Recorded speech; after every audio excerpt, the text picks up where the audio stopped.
From the far corners of the fandom universe, representing film, comics, and anime, sci-fi, fantasy, and cosplay, they come together for one cause: to geek out. They are the Council of...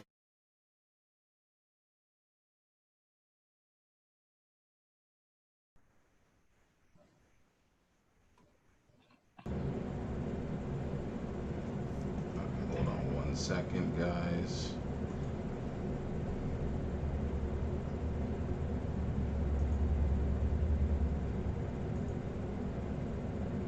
All right, there we go. We should be good to go. We are open for business. What's going on, everyone? Welcome back to another episode of Council of the Blurs. I am your host, Kendrick Grey, the Jet Black Bird, and we are all here today. Of course, yes. We are joined by HB Gibson, Enigma's Girl, and Dark Angel 29. I hope everybody's been enjoying their week so far, as I guess relatively summer vacations winding down. Technically, we've been on summer vacation since March, so yeah, I know, right? So, I mean, we could call it an extended summer vacation, and technically, it's still kind of going to be extended because, you know, most schools, I mean, I don't know about where you guys live, but here in New Jersey, most schools have opted to go virtual the beginning of the school year until an indefinite time. I myself will not be going back to work. I mean, I'll be going back to work virtually, but I won't be going back to the building until, who knows, maybe December, maybe January, nobody knows. But Big Bovid is still having a blast out there, so we are just going to roll with the punches, as they say. Before we begin, please make sure you like, share, comment, and subscribe to the channel. Make sure you hit that bell right next to the subscribe button so you know every time we go live, and you can get that notification. You can also follow us on all of our social media accounts: Facebook, Instagram. We don't have a Twitter. We might get one. I'm not sure. Twitter's kind of toxic, so we might just leave that alone. But Discord, what else? Like I said, Facebook, Instagram, Discord, here, right on YouTube and stuff. And you can follow us individually, or you can follow us as a whole. The choice is up to you. But definitely hit that subscribe button and hit that bell so every time we go live, you know. And let me just start off by saying I want to apologize. We were trying to share a watch party last week for the first episode of Lovecraft Country, but WB was going to get paid regardless, so that got blocked. I thought my editing skills was going to be enough to cover it, but apparently it was not. Both the full version and the edited version. However, I will mention that right now that we are working on a Patreon. We are putting that together.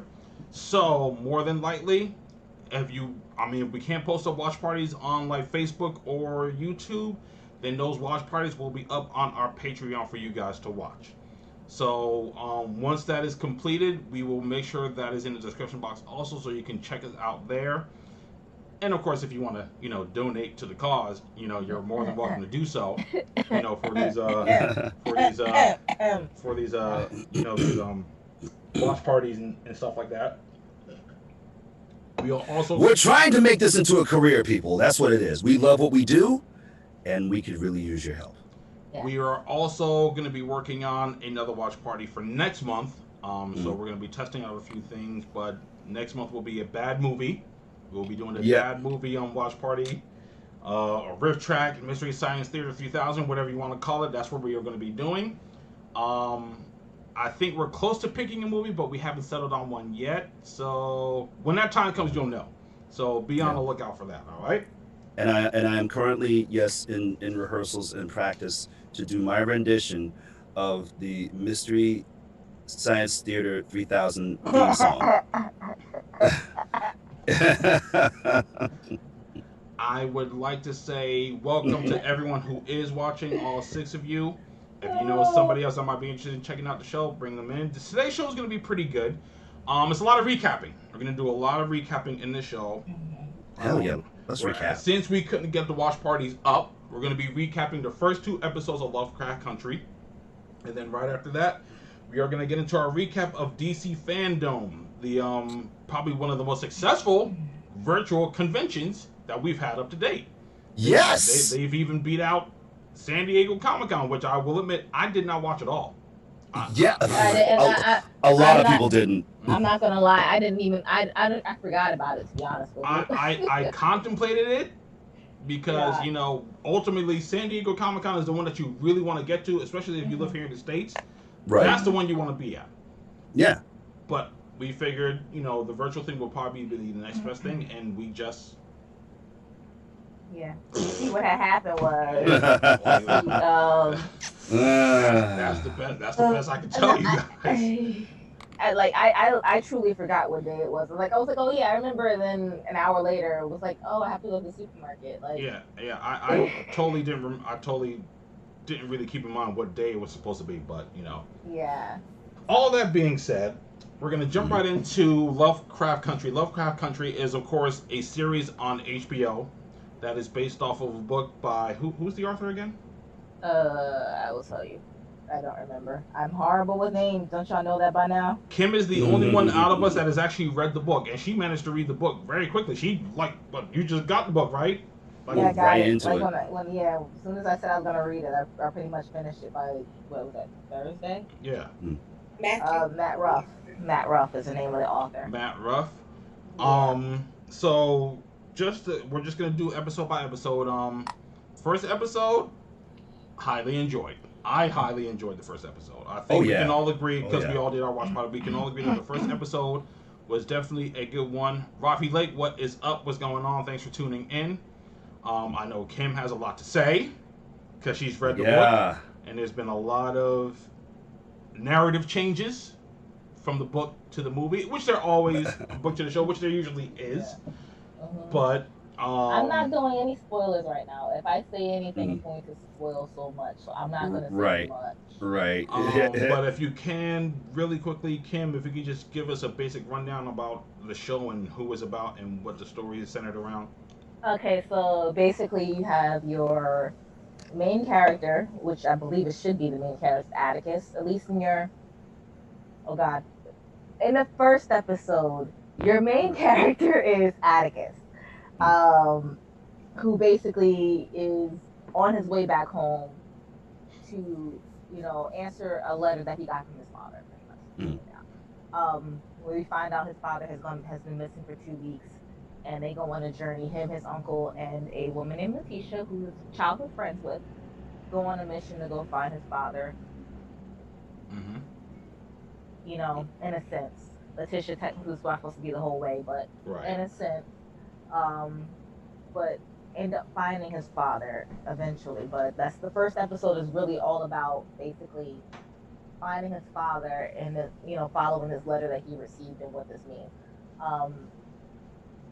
The first episode, I'll tell you right now, the first episode made me want to watch read the actual book. That's what made me want to read it, because automatically it drew me in, and I'm like, okay, I need to know.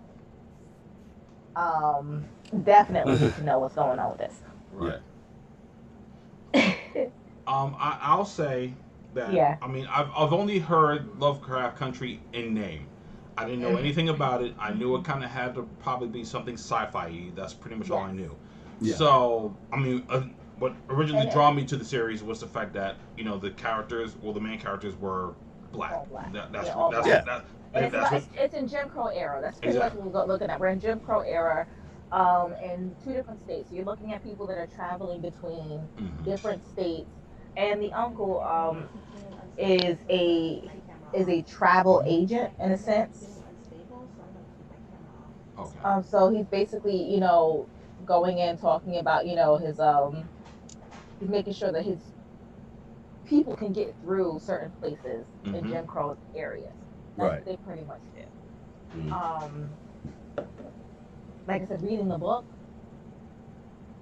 the comparisons to the first episode in the book really changed a lot of the narrative for me, in that particular sense. But that first episode really was action-packed, really drew you in.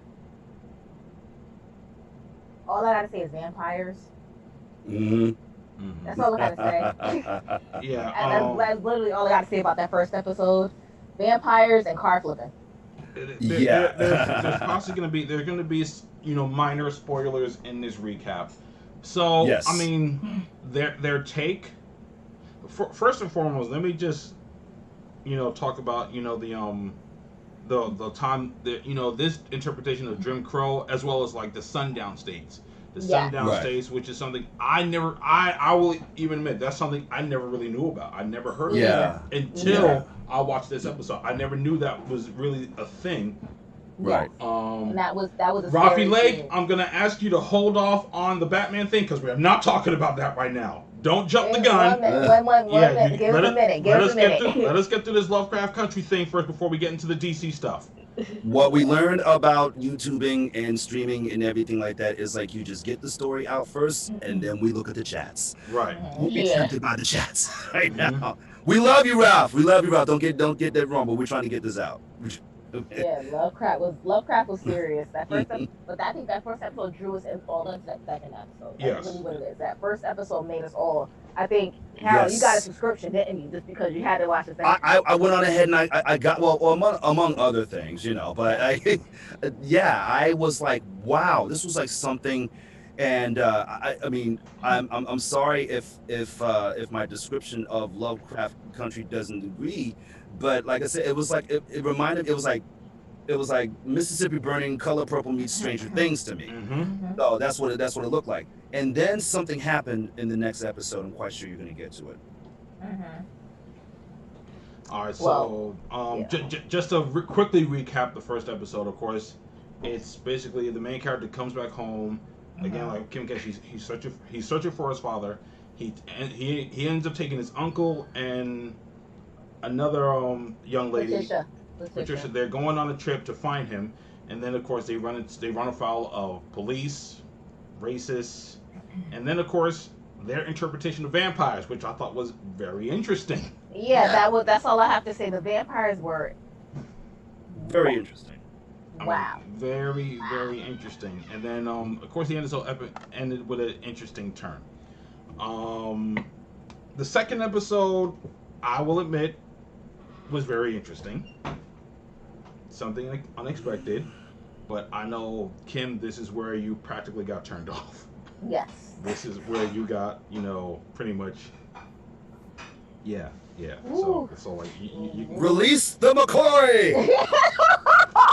No, release the Kraken. Release the Kraken. Release the McCoy. There you go. Go for it. I cannot without spoiling so much of the book, because literally it's a lot of things that happen in that second part of that scene. So I was originally gonna stop, but my whole thing was I was gonna read it episode by episode. That's what my plan was gonna do, and I should have done that, and I should have stuck with it, and I didn't, because I can't help it when I read books. Right.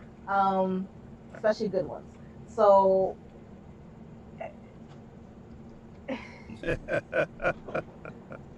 Kendrick, maybe you should put in the description possible spoilers, or like you can always edit it. Just write down possible spoilers. I really probably should do that. Oh goodness. The second episode takes some interesting turns. Yeah, yeah. I mean, don't get me wrong. There's a lot of things that aren't left unexplained that should be explained.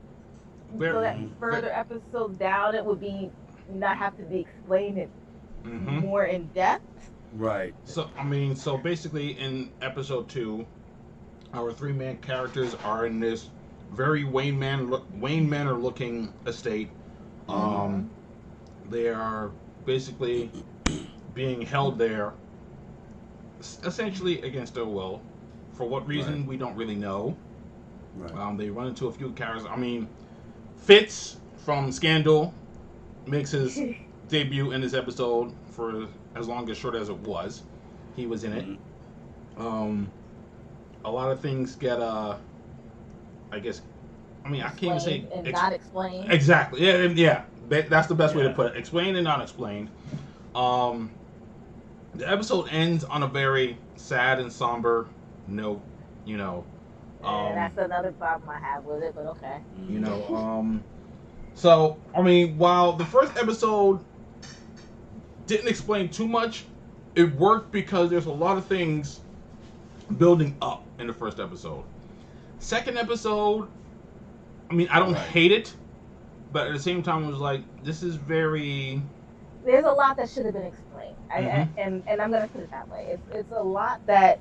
The reason why the book was more compelling to me at this point is because there were things that should have been explained in the second episode. Mm-hmm.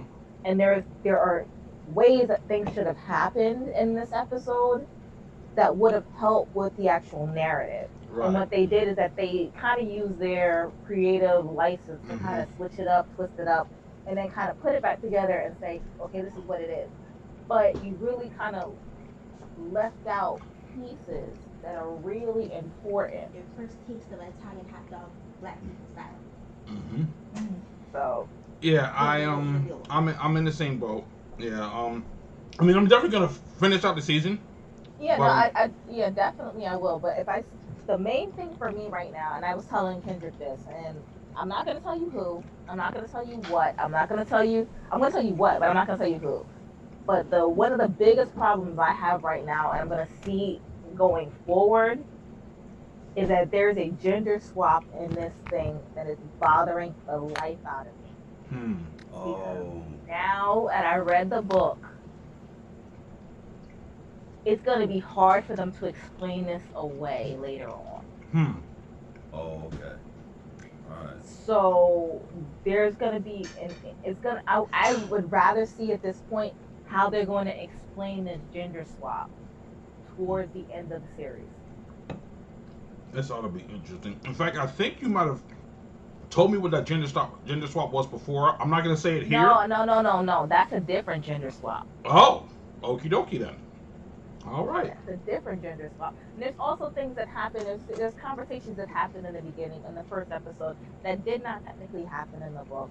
Because there were things that, again, they're going to have them explain. And I can see how they're probably going to do it. Mm-hmm. But, there are things that are already happening and already in motion when the book starts that they kind of placed at a pause.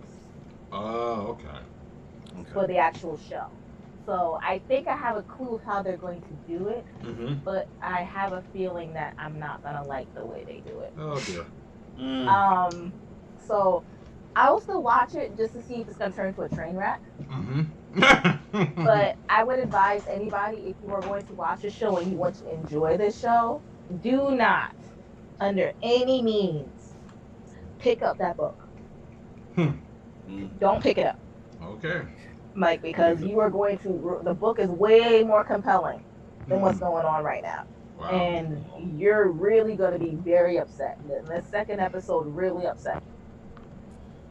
It was hard. It was a hard pill to swallow. That's sad. It was just a hard episode to watch. I felt like something was missing. I felt like something was off. I mean, I never read the book, but I was like, something's really off about this episode. Why is it not? Okay, they're in this big mansion. Tommy. And there's, you got the whole holy Freemason Batman. Yeah. Yeah. Yo, and they went deep to the depths of HE double toothpicks with this one. I was, and explaining, the supernatural powers within and everything. Like, I'm going to follow you guys' leads, and I'm not going to say what happened. Please do watch it for yourself.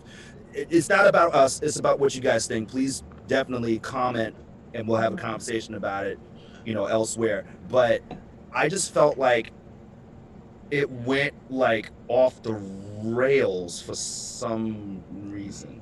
Because a lot of it was missing. A lot of things were missing. A lot of things that should have been there that definitely played a very key role in the actual, storyline was not there. And it was actually something that was extremely important that was missing from that episode.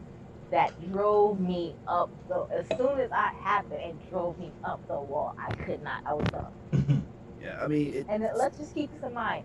Everybody in this, with the exception of people that are already married, are friends or relatives. Right. So just Right. keep this in mind. That's all they are. I also have like difficulty with some stories where they have this discovery of ancestorship, so they have this connection to whatever. Um, I mean, it was cool how said character stood up to other characters, but It didn't make any sense. it didn't make any sense. I mean, like all this. My name is Liu Kang, descendant of Kung Lao. You know, that sort of a thing. You know, they've discovered who they are and stuff like that. Even that was, it just wasn't. It didn't hit me. Because You know? it wasn't supposed to be like that. And that's the Oh. part. That's another reason why I was very Okay. angry. A lot of that was not supposed to be that way. In the end, like I said, I probably what's gonna probably happen, and I'll probably have to get like help with doing this because I don't know anything about editing or recording and stuff like that. So whatever, I'll figure it out. What I'll probably do is that at the end of the season, I will probably do a spoiler-filled review and compare it to the book. I will say, standout performance from the first episode to the second episode. Journey Smollett is fabulous. She's killing it. I Yeah. really love her performance. I really do. No comment. Yeah. Okay. No, I mean, like she was just a standout to me. Here's the thing. I'm not gonna say it's nothing about her. It's nothing about her. It's more so about the writing.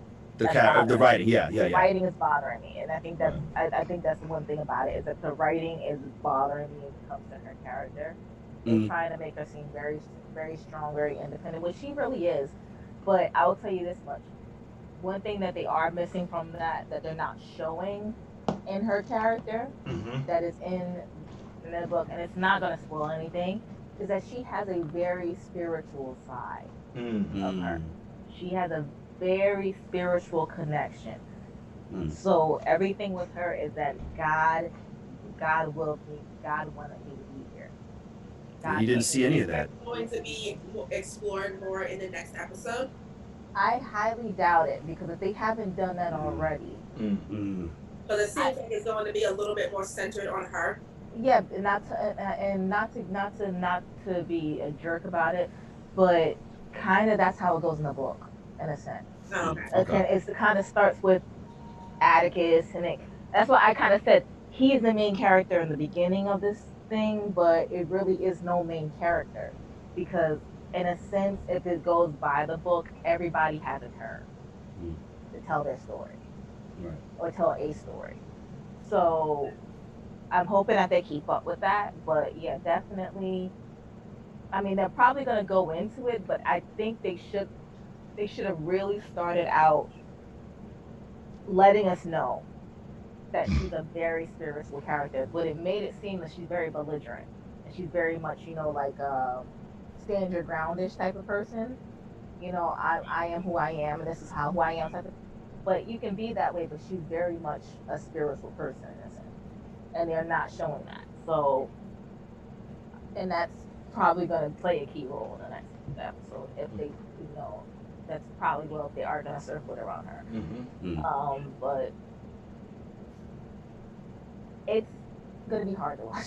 So it's going to be hard to watch for me. I'm like, especially if they do like they did with this. They took a lot of license with a lot of this and changed a lot of it. We kept a lot of it. They switched a lot of it around. So we'll see what happens. I can only hope for the best. I hope it's not a train wreck. Yeah. But in other news, What a mercy. Getting ready to move on to the DC fandom recap. I just wanted to point out something real quickly. I am currently in a debate with technically two of my friends, but one of my friends, and we're trying to argue the justification for the Punisher. Everyone's pretty much aware of what's going on in the world right now, especially what happened recently with the most recent shooting. Right. My friend is arguing that, well, I made the argument that, I'm not going to say his name here on screen, but you know about the person the young man who took a gun and decided to go protect some businesses when really he was really just out there to shoot some people. Right. My argument is that he's not. The people are calling him a vigilante. Apparently, that's what the media is calling him. No. My argument is like this. Like, no, Batman is a vigilante. There you go. Spider-Man, Daredevil, Punisher, mostly superheroes like that are vigilantes. This kid's Right. just an asshole. Exactly. My friend's argument is that, like, technically the Punisher isn't a vigilante. I mean, he's a lot more extreme than the other guys I mentioned. He's more extreme than the Punisher. I mean, he's more extreme than Daredevil, Spider-Man, and Batman. Yes, he's more extreme than them because he actually kills people. Right. But he does it within reason. He's only going Yeah. after people that they themselves are actually killers. I mean, Right. we can argue semantics all we want, but the fact of the matter is, within the confines of the Marvel Universe, the Punisher is given the name vigilante as opposed to murderer because he's only targeting a certain demographic of people. Those being Right. criminals, people who have no care in the world for killing other people. You know, it's not like he's a cop. He was a soldier who came Yes. back. The first people he went after were the people that killed his family. Those are the first Right. people he went after. Then after Right. that, he just started operating as a man who was just taking out scumbags who were Right. doing more harm than good. Right. Now, in the real world, would he be arrested? Yes. Yeah. Because he's killing people. He would be arrested, Right. but in the confines of the comic book universe, he's a vigilante, anti-hero, whatever you want to call him. It's no different than the Red Hood. The Red Hood is in the Right. same boat. Yep. Okay, so I have a thing. So sorry. Mhm. Just to throw this out there, you know the definition of vigilante.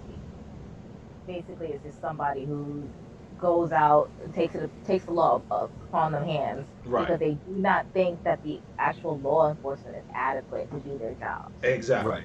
Exactly. So, if that was the case, he would still be out there taking care of things. He would not be out here. He wouldn't have turned himself in. Mm-hmm. He wouldn't Right. have, stated that, certain things have happened. I'm not going to speak much on it, Mm-hmm. on what's going on with that, because, again, Right. my situation's a little bit different on it. My situation's a little bit different for me talking about stuff like this, but as far as being a vigilante, if that person's skin color changed, does he become a terrorist?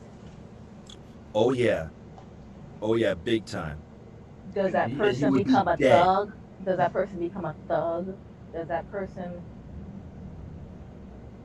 What changes the title of a person that takes justice into their own hands? And that is a very He good question. Mhm. he has really no agenda. You drove 30 miles. You have no agenda. There really was no payback. There wasn't anything there to say, hey, I'm here to, because justice is not being served, I'm here to serve justice. It wasn't that matter of that, statement. You drove a long way to get there. You drove out of your Yep. own state to get there. Yep. For me, that shows a little bit of premeditation, but I'm not a lawyer. Right. There was no reason for him to be there. He's only 17 years old. Mm-hmm. And again, the open carry law in that state was that you had to be at least 18 years or older to Right. have open carry weapons. Right. So I get by face, he probably didn't look old enough. But and I get the officers were probably overwhelmed. They didn't want to go, hey, let me see your ID to make sure you're able to open carry. Right. But there's also the fact that you carried a gun across state lines. Mm-hmm. Yeah. People, Yeah. carry a weapon across state lines. In some places, that's illegal. And Right. Jersey, if you do that, you're pretty much not gonna have it. You're not gonna have a gun because you literally Right. because you're gonna be going to court. Right. So, bottom line is, I don't have much to say, but what the information that we have already as far as is concerned, and I'm not gonna go too far into it, but I just say this: leave the term vigilante in the comic book. Mm. Let's leave Yeah. that term There we where it go. belongs in the comic books. Let's not bring it into the real world. Let's call a spade a spade. Right. At this point, if you know, if you are a domestic terrorist, you're a domestic terrorist. If you are a killer, you are a killer. If you're a murderer, you're a murderer. Let's just call a spade from now on. Let's not give it a special name to make it sound good. Right. That's right. Let's just stop doing that. Exactly. Bottom line. And even if it was murder in self-defense, you know, at that point, fine. You know, let's call it what it is. Murder in self-defense. And that's what it was. Right. That being said, it is time. Woo! It's time, boys. It's time to get into this DC FANDOME. As I said at the top of the show, this might very well be the most successful virtual convention of 2020. Absolutely. Considering there's, I mean, as far as I know, there's only been 2. San Diego Comic-Con and this one.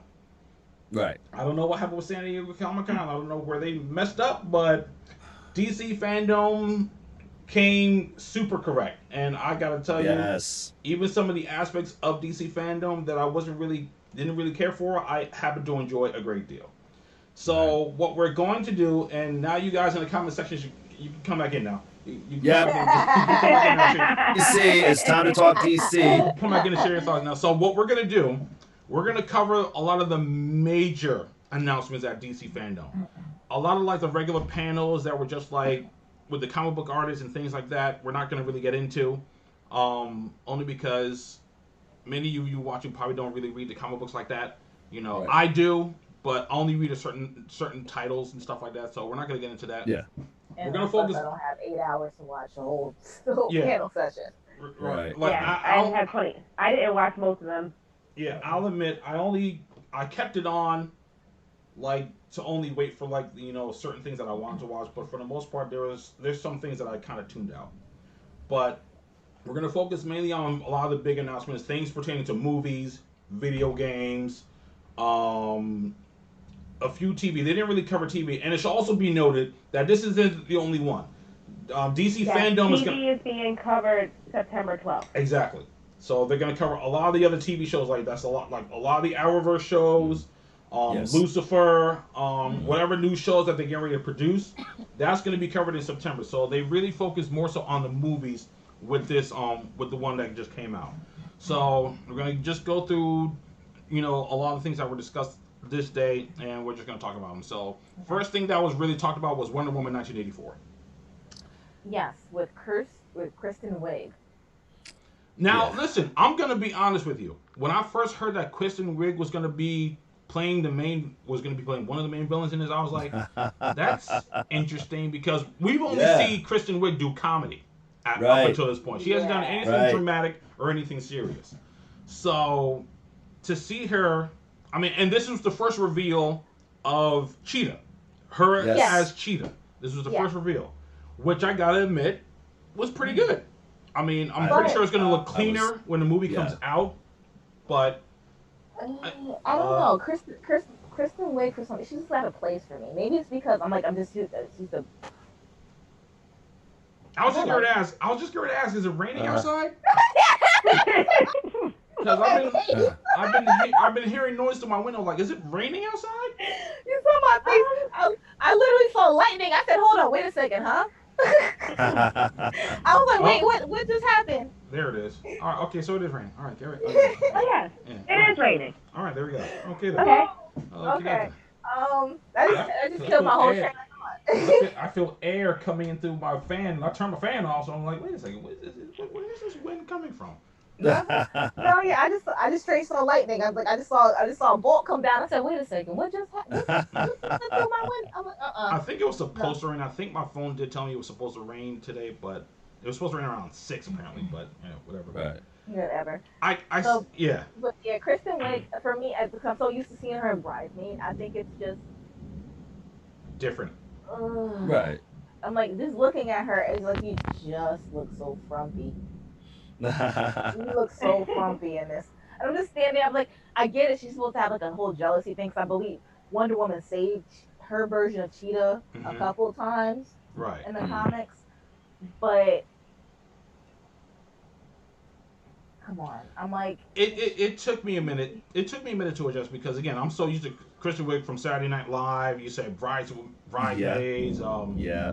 Ghostbusters, whatever other movie she's in. So, but like, I'm like, I'll give her a shot because you know something. Sometimes people we're so used to seeing people one way that like when they do something different, it kind of takes us back. Like when the first time I seen Jim Carrey do drama, I was like, what? Mm-hmm. But then he turned out to be really good at it. So, I mean, and this is a superhero movie, so He's a Michael method Keaton, actor, you know. but that's the thing. You have method actors and you have comedic actors, and she's a comedic actor. Like for me, it's like I'm still on the fence if that's what it is. I'm like, plus, like I said, we saw Cheetah come out. Like it really didn't look good. It really didn't look good. I'm like, you saw her, and I'm like, please tell me they're gonna fix these graphics before this comes out. So yeah, hopefully. I mean, because it was supposed to come out when? It was supposed to be out this month, actually. I believe this was supposed to be out either this month or next month. So hopefully they've earned themselves a little bit more time to clean a couple of the special effects up. So, I mean, we'll see how it turns out. But I mean, either way, I'm excited for it. I enjoyed the first Wonder Woman movie, so I hope a lot more happens in this one. So I'm definitely interested to see where it goes. Yeah. I mean, it'll be something to watch. Right. Go ahead. Looking forward to it. Woohoo! Yeah, I heard that. I got all lightning on my side. I don't even have thunder. I have all lightning. Well, I think that's a pretty good segue to go and talk about Black Adam. Well, actually, I was going to talk because I have the whole schedule in order, so I was going to talk about Gotham Knights next. Gotham Knights. Yeah. Talk about Gotham Knights, brother. So, yes. Oh God. So like me and Kim were talking before we started the show, and I know a lot of people were confused as to what the game was. I mean, what the game is supposed to take place. I'm gonna assume it's definitely Arkham. I mean, I want to say it's like a somewhat sequel to the Arkham series. For those of you who don't know, Gotham Knights takes place basically in a time where supposedly Batman is dead. Yeah. He's apparently dead, and it's up to Nightwing, Batgirl, Tim Drake Robin, not Damian Wayne, Tim Drake Robin, and Red Hood to defend Gotham City. They gotta go up against all the criminals in Gotham City, as well as the Court of Owls. So this will be the first time the Court of Owls makes it into a video game franchise. Right. So I was looking up the game. I was telling him the gameplay. You know, I was watching the gameplay, and it looks a little lackluster for me. Mainly because, like I said, maybe it's just the graphics they were using or the graphic card they were using, and it's still in production, I guess. And it's one of those things where I hope it looks better when it comes out, because right now it doesn't look like it looks like it would be a fun game, but there's a couple of things I'm questioning in my head. You're only allowed to play with one other person. It's not a multiplayer. Yeah. That I did learn. It's not a complete multiplayer. So it's an RPG, but you are only allowed to play with one other person. So are they going to do it like these recent games where basically you give out a code and I can say, okay, to my friend, I buy the game, you download the demo, I give you the code, and we can both play the game together. Right. Or do we both have to get the game and we now log in at the same time? Because our progress is going to be different.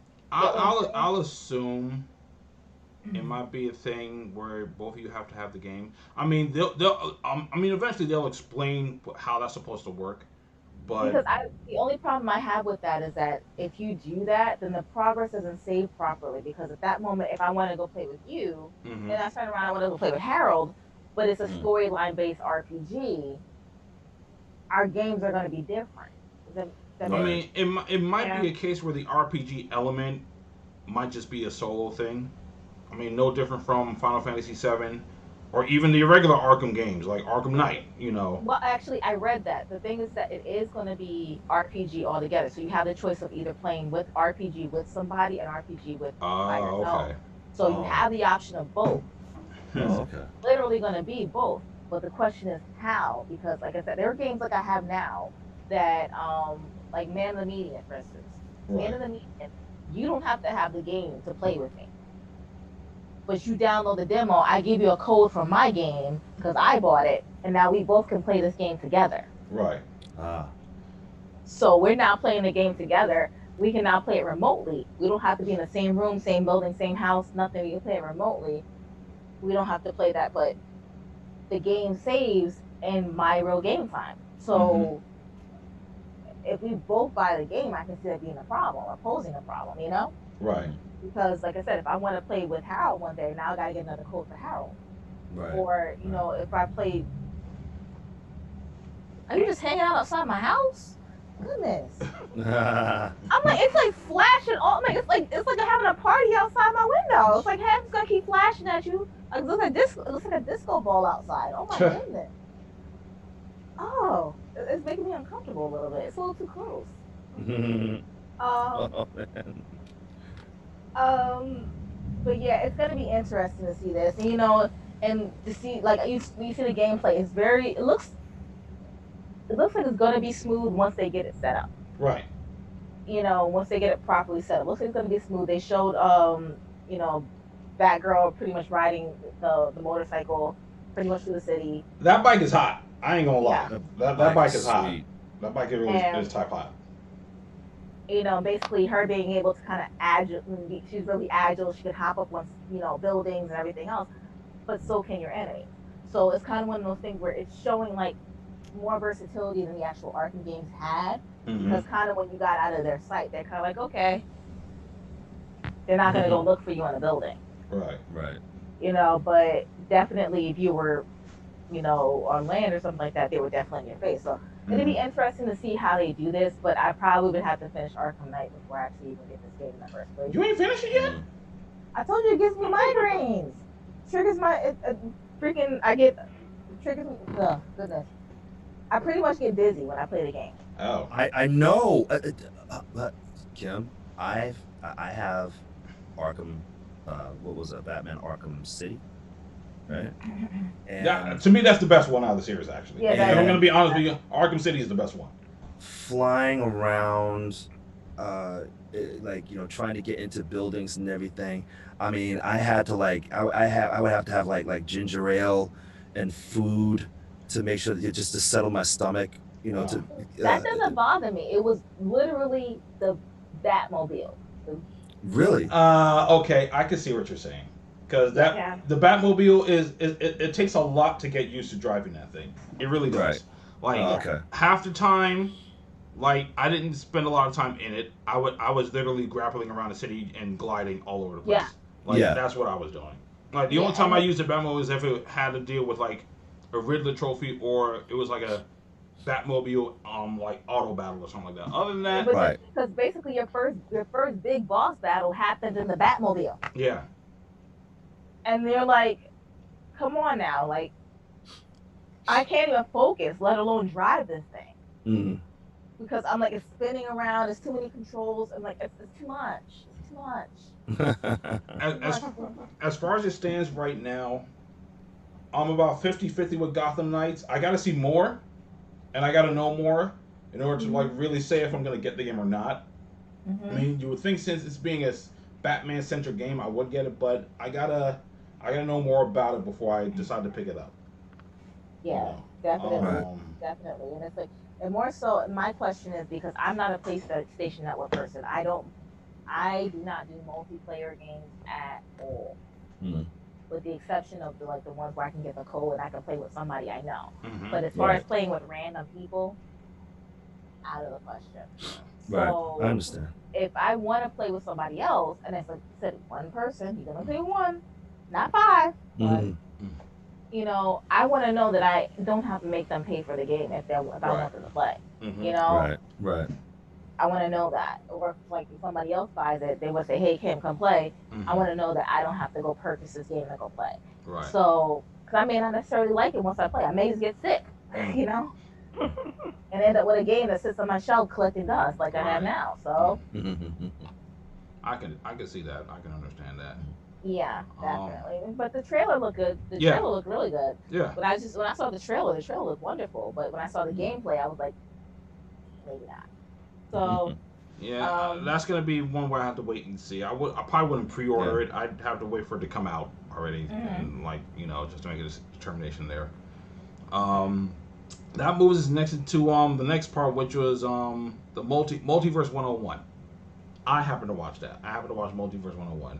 I actually didn't see that. And that kind of just talked about a lot, like I guess how DC and DC is trying to connect a lot of things together.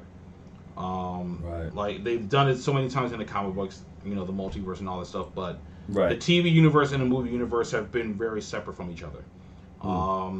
Crisis on Infinite Earths, the crossover on the Arrowverse kind of opened the door up for a lot of things to be connected, like, you know, Batman 89, you know, Titans, Flash, Swamp Thing, Batman from the 60s, and to a degree the DC cinematic universe. You know, so that was pretty cool. So I think they're finally going ahead and jumping that broom to finally start connecting everything together. Because Right.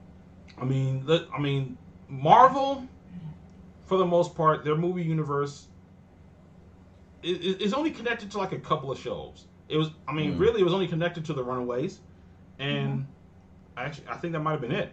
And Agents of S.H.I.E.L.D., of course, but yeah, that was pretty like so. Yeah, Agent Carter, Agents of S.H.I.E.L.D., the Runaways, those were connected to the Marvel Cinematic Universe. But Daredevil, Luke, they did acknowledge the event, the Chitauri the fight in New invasion, York, yeah. as they called it, the incident. Yeah, but that's the shows. first and last that they mentioned of it, and I Right. thought they were going to lean into it a little bit more, but they never Right. did. You know, Yeah. so DC, I think, is essentially trying to capitalize on the fact that they're not doing it, so they're going to do it. I mean, like, and for the most part, I mean, they have a way of making it work, and so that's not going to be an issue. Right. Well, they had Hammer Tech in it. Exactly. Justin Hammer Tech. Yeah. Yeah. So. Diamondback. Wow, Diamondback. That suit. They tried to make it look so much like the comics. They wanted to get some kind of comic book looking, trying to connect. They should have just held on to Cottonmouth. That's I'm gonna be honest. Yeah. But enough Marvel talk. Okay. Right, so so next we're gonna move into James Gunn's The Suicide Squad. Yeah. First of all, the first thing I said was James Gunn, huh? I was like, you really had to go Guardians of the Galaxy on us? Well, you got to remember, when he was fired from Marvel, DC went and picked him up. I know. That's very true. That was like, so we're really going to go, because it's not only we have just him. You have, 2 other people that worked on the Guardian of the Galaxy. His brother. Oh yeah, his brother. His brother who's playing Weasel. Yeah. And then you have Michael Rooker, who played what's his name? Yondu. Yondu.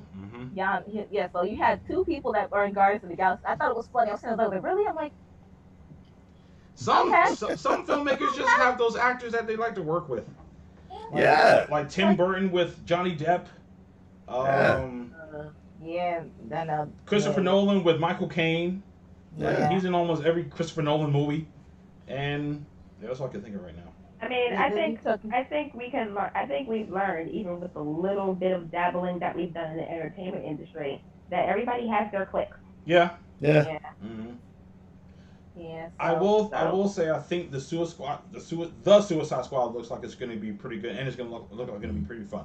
Now it has a very interesting cast of people. Their lineup is very interesting because again we have Margot Robbie returning as Harley Quinn. We have Idris Elba's Bloodsport, and it's the Bubba Dubois version of Bloodsport. John Cena is going to be playing. I forgot the tag. Peacemaker. Peacemaker. He's playing Peacemaker. I have the whole list. I have Michael Rooker playing Savant, but the reboot version of Savant, not the older version. David, I can never pronounce his last name, Dashbushin. Oh, I know who you're talking about. Yeah. I know. Polka Dot Man. That is very interesting. That was. I looked at that. I was like, really? That's going to be very interesting. That means hopefully one day we're going to get a Kite Man in the movie. I mean, they went DEF list Yeah. as far as characters. Yeah. But see, that's the way to go. There's a lot of characters in DC that you could pull out and really make it into something interesting. I hate to run back to Marvel. Mm-hmm. Uh-oh. But Blade was as obscure as you can get, Yeah. and then all of a sudden, boom, do it. Yeah. Polka Dot Man. You got Flula Borg, which only reason I remember him is from Pitch Perfect too. Right. That's the only way I remember him. He's Javelin. Daniela Melchior is Ratcatcher 2. I wrote it down backwards. Yeah, I wrote it down backwards because dyslexic. Steve Agee is going to be King Shark. He's doing the voice. Okay. Right. Nathan Fillion is Arm Fall Off Boy. Well, I mean, look, man, Nathan Fillion should have been Green Lantern. So I guess this is as close as we're gonna go. I guess this is as close as we're gonna get. But I'm not saying nothing. You got Peter Capaldi as the Thinker. That's gonna be interesting since we already had the Thinker in the Flash TV series. So I'm gonna be interested to see how he plays it. Yeah. And they said it's the Clifford DeVoe version of the Thinker. Well, so Pete Davidson is Black God.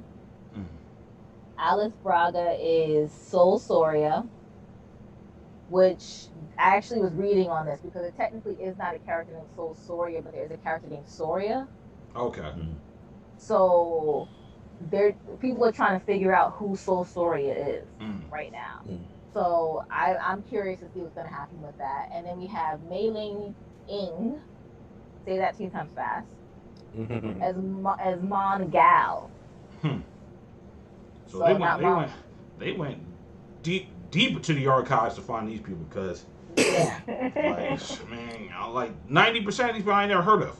Like, like they went deep into the archives to find these people. I was looking at that. I was like, and I was really looking at the list. I had to look it up because I was like, wait a second, because we have a lot of characters. When I was looking at the trailer, I'm like, it's a lot of characters. It's a lot of characters. So when I actually had to look up. I had to look at the line. I was like, we're gonna look this up right now because I can't figure this out because I can't figure out who's who right now. Right. At this point, though, if anybody could put them on screen, it had to be James Gunn. Because I'll tell you right now, I only knew the Guardians of the Galaxy by name. I mean, granted, I don't read Marvel anyway, but I had never really heard of them until the school I used to work at. A couple of them used to tell me about them, but I never really heard of the Guardians of the Galaxy. I did, but I had zero interest in Guardians of the Galaxy. And then I didn't read it. I read one book. And I read it also up till Major Victory, who I still can't understand really. I just saw the movie, and the only reason why I saw the movie is because it's part of the MCU. So I was like, you know what? If this is part of the continuity, I'm just gonna go ahead and see it. And that's pretty much what that was. I think Guardians of the Galaxy was one of those movies because there were a lot of Marvel movies that I skipped. In all honesty. But then when I decided that I was just going to be deep into the MCU, I decided to watch all of them, even the ones that I had to struggle through. The Guardians, I love Guardians, but that's because I love music. So right. Yeah. For me, Guardians was the best thing that happened. I ended up digging Guardians of the Galaxy a lot, actually. I was surprised too because for people I never heard about, everybody else in the MCU I knew about except the Guardians of the Galaxy. So when I saw the one, I was like, second one. First one. The second one, no, I like them both. Yeah. I enjoyed them. I enjoy them way much, especially because Mary Poppins. But right. Look, I'm Mary Poppins, y'all. But and then like I said, Margot Robbie's coming back as Harley Quinn. You already knew that was happening. That's just a given. And Viola Davis as Amanda Waller, which I'm still gonna say again. I said it before and I'll say it again. Is probably the most impressive casting choice you ever made. That just works on so many levels. Getting Viola Davis as Amanda Waller, and the fact that you kept her is really good shit. It really is. The fact that you were able to keep her with that worked out very well. And of course, Joel Kinnaman, he's coming back as Rick Flag. He's coming back. So those you have your returning, so that's a good thing. But my main question was, and I'm like, I hope the DC universe understands it. I hope you learn from your mistakes in the first one, and we did better writing. We did better because that was the main part of the first one that sucked is that the writing was just bad. Writing was terrible. I honestly feel like I don't mind Suicide Squad, but I don't like the idea that you're sending out these guys to battle a sorceress. Like, yeah. That's what I mean. It was very bad. I will say that it would have made more sense for the Joker to be the main villain. Yeah. There you go. And that would legitimately put a legit line because of Harlequin. Exactly. Right. That's how that should have went. I don't know why they didn't go that route, but that's the route they should have went with the Suicide Squad. Excuse me a minute, folks. I'll be back. But I think this one is going to do very well because it's James Gunn. It's supposed to take place in the 70s also, so it might work out very well actually. So I'm just I'm just concerned. That's all I are because like I said, the writing in the first one, everybody was excited for the first one. Yeah. And then what we got was because the writing was that bad, and right. It doesn't matter how good of a how good of a director you get for the show. Mm-hmm. It doesn't matter how good that person is. If your writing is terrible, that's it. Yeah. Mm-hmm. Yeah. I'm like, so I'm hoping that they learned from their first one, and that because we don't know what any of these are. Are they fighting against each other? Because right. I believe the Weasel and the Thinker don't like each other. From mm-hmm. what I understand, they don't like each other, and so I'm guessing they're not going to be on the same side. So I'm wondering if it's going to be a versus, pretty much a versus type of thing, mm-hmm. pitting people against people, villains against villains. So right. I would love to see how it works, but I'm afraid in the same sense. Yeah. Again, it's just DC. I'm sorry, DC. I'm so sorry, but you guys have put out so much trash. More bad movies than good. Yeah. I'm like, you put out so much trash. It hurts sometimes to watch some of your stuff. Mm-hmm. So definitely, even with Wonder Woman, Wonder Woman 84, I'm like, I don't know. Like jumping back to that, it's one of those movies I'm not sure yet. Like the original Wonder Woman, I enjoyed everything about that until the final battle. Mm-hmm. And I've heard a few people say this too, that if they had changed the final battle, made it a little bit differently, narrative-wise, it probably mm-hmm. would have. I mean, it did great. Don't get me wrong. Wonder Woman did great in the box office. Everybody wanted to go see it, but it's just the ending of it. It just seemed a little bit too superhero movie cliched. Like, Ares is supposed to be a character that's supposed to be around for like a long time. Like he's a character that's constantly at Wonder Woman's like neck, calling for her to join him. Like the fact that she kills him in the movie was like that's kind of lame. When you kill all your villains, like who are you gonna fight left? Who's next? Which is what I give Marvel a lot of credit for because they don't always kill everyone. Yeah, exactly. So I'm gonna be very interested to see what happens with this. Like, I mean, we could probably surmise that she'll probably kill Cheetah, but I would hope not.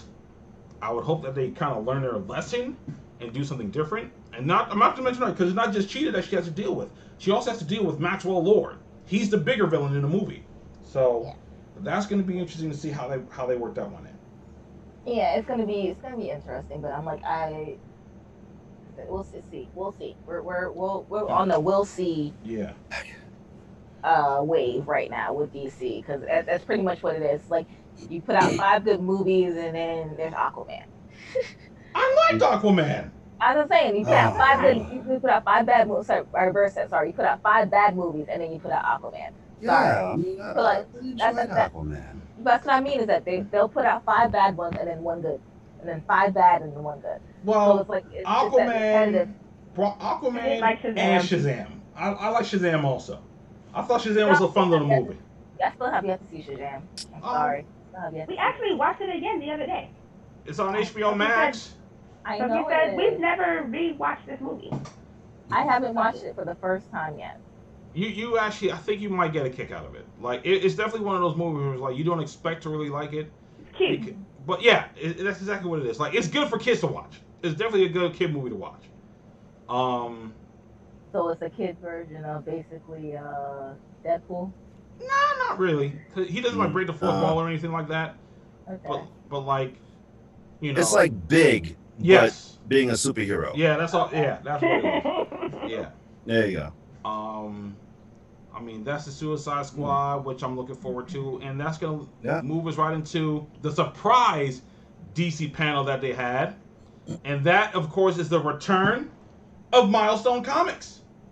For those of you guys who don't know, Milestone Comics was a comic book, I guess, company division of sorts that mainly had people of color as their main heroes. So you had characters like Icon, Hardware, Rocket, and most famously, Static Shock. That's where he came from. Eventually, they were their own separate comic book company started by Dwayne McDuffie, and they eventually, I don't remember if they got bought or they kind of merged with DC Comics, because DC Comics wants to start using some of their characters. So that's why you look at things like Young Justice, or even the Static Shock series, and you have a lot of these DC characters interacting with those characters. You know, Icon is on Young Justice. You know, Static Shock met Batman and Robin. He met Superman. He met those guys. Yeah. They were kind of defunct for like a good minute, so that's why we didn't see any new titles from them. But now DC has finally agreed to completely revamp Milestone Comics. So they're all going to be starting from so what they're going to be doing, they're going to be re-releasing all their previous issues of their previous titles, and they're going to start new ones. Not only that. Yeah, I was going to say, are you going to get to the good stuff? Not only that, but they're also in talks of making a Static Shock movie. Finally! After all these years, we're finally getting a Static Shock movie. Why in the hell did it take so damn long? Reginald Hudlin, iota. But the problem is, you know what it is? I think this is their answer because to it's time. Yeah, this is their answer to Black Panther. Yeah. Okay, all right. So there's been a lot of talk, a lot of fan casting of who should play Static Shock. Yeah. And nobody's going to be happy. Nobody's going to be happy, whoever it is. Well, let me see, because you got to figure, how many fans of Static Shock are really there? I mean, there's not that many. I mean, we are, because we know who he is. We watch the cartoon. A lot of people, especially a lot of people younger than us, don't really know who he is unless they watch Young Justice, or they have backlog issues of Static Shock comic books and stuff like that, or they have like the DC streaming service where they can watch all the episodes of Static Shock. I remember a time when his name was just Static. It kind of still is. It still is. Yeah. But Static Shock is just something we just know him by, and that's from the cartoon. I'm more prone to go with an unknown for the movie. If they're gonna cast Virgil, I'm more prone to having an unknown play him. I wouldn't mind that. Although some of the people who have been putting up their fan cast have been pretty spot on. I know the top of the list is Caleb McLaughlin. He's at the top of the list to play the movie version of Static. He plays I forget the character's name from Stranger Things, but he plays him.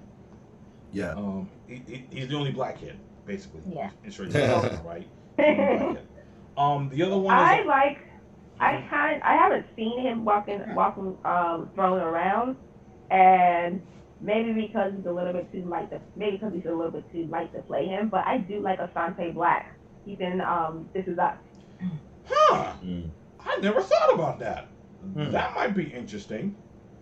And it's funny because now we're caught between two worlds, because we got Virgil Hawkins, but then we also got Miles Morales. Because at some point we're gonna get a live action Miles Morales at some point. So and a lot of people that they're casting for one, they're casting for the other two. Because I know the kid from. But you know what? In all honesty, Asante Black would be good for Miles Morales. Because it's him and then the other kid from Blackish, Miles. I think his first name is Miles. I'm not quite sure. The kid from Blackish, they're touting him for either both Static or Miles Morales. Right. If I had to go with a name, I would probably go with Caleb. I would probably go him. Honestly, I'm not even gonna look at it. I'm just gonna wait to be surprised. If they go with an unknown, I'd probably be really happy with that. But we'll have to wait and see. Yeah. I'll be honest with you. Right. I was kind of hoping he would show up in Black Lightning. I was kind of waiting for that. Like I figured, like they're three. I mean, yeah, but like they're three seasons in. I mean, we don't know what's gonna happen next season, because as I've mentioned before, Black Lightning. While I enjoy the show, they seem to be kind of all over the place. I struggled with that show. Like even last season, like I really tried my hardest to get through it. Like, I hate that. I mean, my honest opinion, there's too many things happening. Like for people that are supposed to be a family, there's a lot of stuff that they don't know about each other about what's going on. That doesn't make sense to me. China Ann McClain, she's Jennifer, she doesn't get a lot of screen time, and I think that's kind of messed up. Like the fact that she had her own episode last season, kind of made my day. But it's like, it's always Black Lightning and Thunder. Like I want to see more Lightning. I want to see what her story's about. Yeah. And then the mom. Mom was killing me last season. I was like it was literally a point where like, unfortunately, I was at a point where it's like if she died, I probably wouldn't feel bad. Like if she died last season, I probably would have been okay. Because she turned into a whole cokehead. I'm sorry. Like a whole cokehead. But Miles, it'd be nice to we are getting the Miles Morales thing, but for as far as Static Shock is concerned, it's more of a wait. We're probably not going to see that until maybe 2022, 2023. We got a good while for that. Yeah, it's going to be a long while before we see that because they have a lot more movies that need to even get put out now at this point. Right. And there's too many things that are pushed back. Yes, too many things that are pushed back. There's too many things going on right now. So I'm not necessarily. It's good news. Trust and believe it's very good news, but I'm not necessarily as excited for that news, at this point because we're not going to get that for a while. And we're not even going to get casting for a while because they probably don't even have a screenplay yet for it or anything happens for it. Anything happens, script or anything for it. I mean, we essentially have to wait for Milestone to actually be published again, which apparently is going to start happening next February. So, that's not going to be too far off, but yeah, we got a good minute before we start seeing any headway with a Static movie. Now that I'm thinking about it, now that we're talking about it, it really has been a while since I actually really bought a physical copy of a comic book, and I haven't really bought any comics in a while. I think when Milestone comes back, I think that I'll probably start buying comics again just to see what's going on with the Milestone, because they had something going on. They really had something going on, and then just great. Now I smell skunk. That's just great. Don't bring it in here. I do love the smell of skunk. It's the best smell ever. What's wrong with you? I love it. But what was I getting ready to say? A few milestone titles are definitely going to be added to my pull list when they start publishing again. So I'm definitely going to be ready for that. Do you like Icon's? Do you like Icon's new look? The switch from the green cape to the red cape? And I was thinking about that, man. I like his old design so much because it stands out a lot. That was Icon. Exactly. Like I mean, I'm okay with his new design, but like I like his old design better. Even when they spiffed it up a little bit and made it a little bit more black and red rather than just red, but he still had the trademark ring around on his chest and the green cape. Well, I don't think there's any real need to really change Icon. I gotta look at it some more. But like, I'm still a fan of the older design. I think I just like that better. Like I just do. I do too. Which leads us into our next topic, which is Justice League: The Snyder Cut. We finally got like a full-on teaser trailer for the Snyder Cut. A lot of the changes that were made or that are being made have been included in there. I don't know how rapidly he's been working on this. Since he announced it. I mean, I'm pretty sure he's been working on it since before the announcement.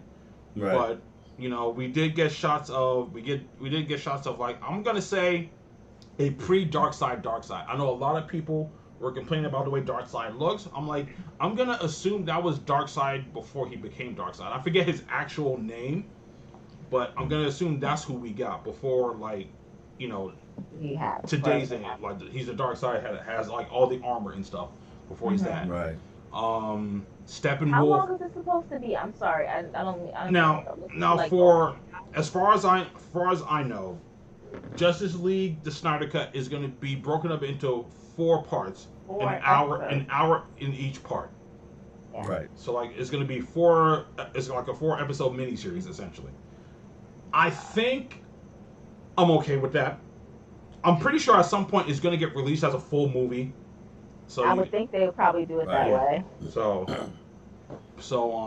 I mean, I don't know how they're going to space it out. I don't know if it's going to be an episode a month. I would hope that they don't do that, but you never know. So it would benefit them to do it a week.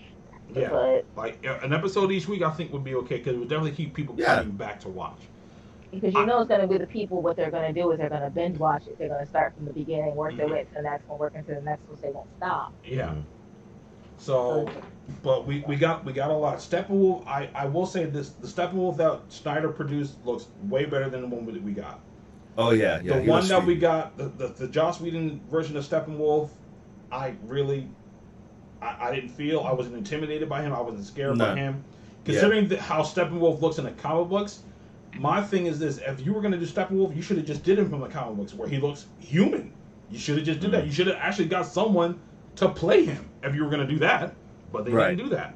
So if you're going to lean into the apocalyptic character, make him look weird. Like so, I will go with the Steppenwolf that Snyder has put together. We got a lot of scenes that were cut. A lot of scenes with Cyborg. A lot of scenes with the Flash, the Flash saving Iris West, Victor Stone playing football, other things like that. I'm gonna say that I mean beforehand, I actually didn't really care for the Snyder Cut. I didn't care if it was real or not because we already have the movie Justice League, which I have on my shelf. So it's just like I mean we got what we got. Like if it's real, cool. If it's not, whatever. But, now that we know it is real, I'm very much looking forward to it. So, Superman is in the black suit, which is going to be great. So, I can't wait for that. That's going to be cool. People have no idea how important that is to DC fans to see Superman in the black suit. Because if you follow the death of Superman through its entirety, because that was a crazy time during comics. I mean, it was covered on all media, radio, I remember that. television. I remember watching the news and seeing stories talking about Superman's death. I'm like, what? You actually, it was as if they were reporting Superman died. Actually, a real person died. And that had to be the greatest marketing strategy by DC ever, because I bought every single book that was connected to the death and return of Superman. I got them. They're in a nice. I was so surprised that CW was allowed to do that. Huh? So I was so surprised that CW was allowed to do that. Or be the first to do that. Do what? Have Superman in a black suit. Yeah. That was interesting. I guess they figured, all right, the movies ain't doing it. We might as well do it because they ain't gonna do it. Yeah, let's just throw him in a black suit and make him bad. Yeah. And I will say though, I will say that his black suit in the Arrowverse was actually really good. I actually really liked it a lot. I like the way it looked. But I mean, Snyder Cut was actually one of the reasons why I got HBO Max. So I'm very much looking forward to it. I can't wait. I just can't wait to see the things that he finally wanted to put in his movie get put in his movie. So, we'll see how it goes. We'll just see how it goes. Yeah, made it better. If the changes made it better, if it doesn't change it at all. Right. Exactly. Right. That's pretty much where it falls out. Mm-hmm. This is historical, man, because never in the history of film has that ever happened, unless I'm wrong. To have somebody produce a film and then have somebody just crap all over it and take out everything that was originally put in, but still put Zack Snyder's name on it, and then all of a sudden have this universal cry of bring us the Snyder Cut, and now we're going to see a completely different version of this movie with the same actors in it. Mm-hmm. Yeah. Never has happened. ever. Now, if we could do that with the Star Wars sequel trilogy, That's I gonna don't. be a rough one, man. I don't know about that. I don't know if they meant to. I don't think the Star Wars sequel trilogy was meant to be anything else but what it was.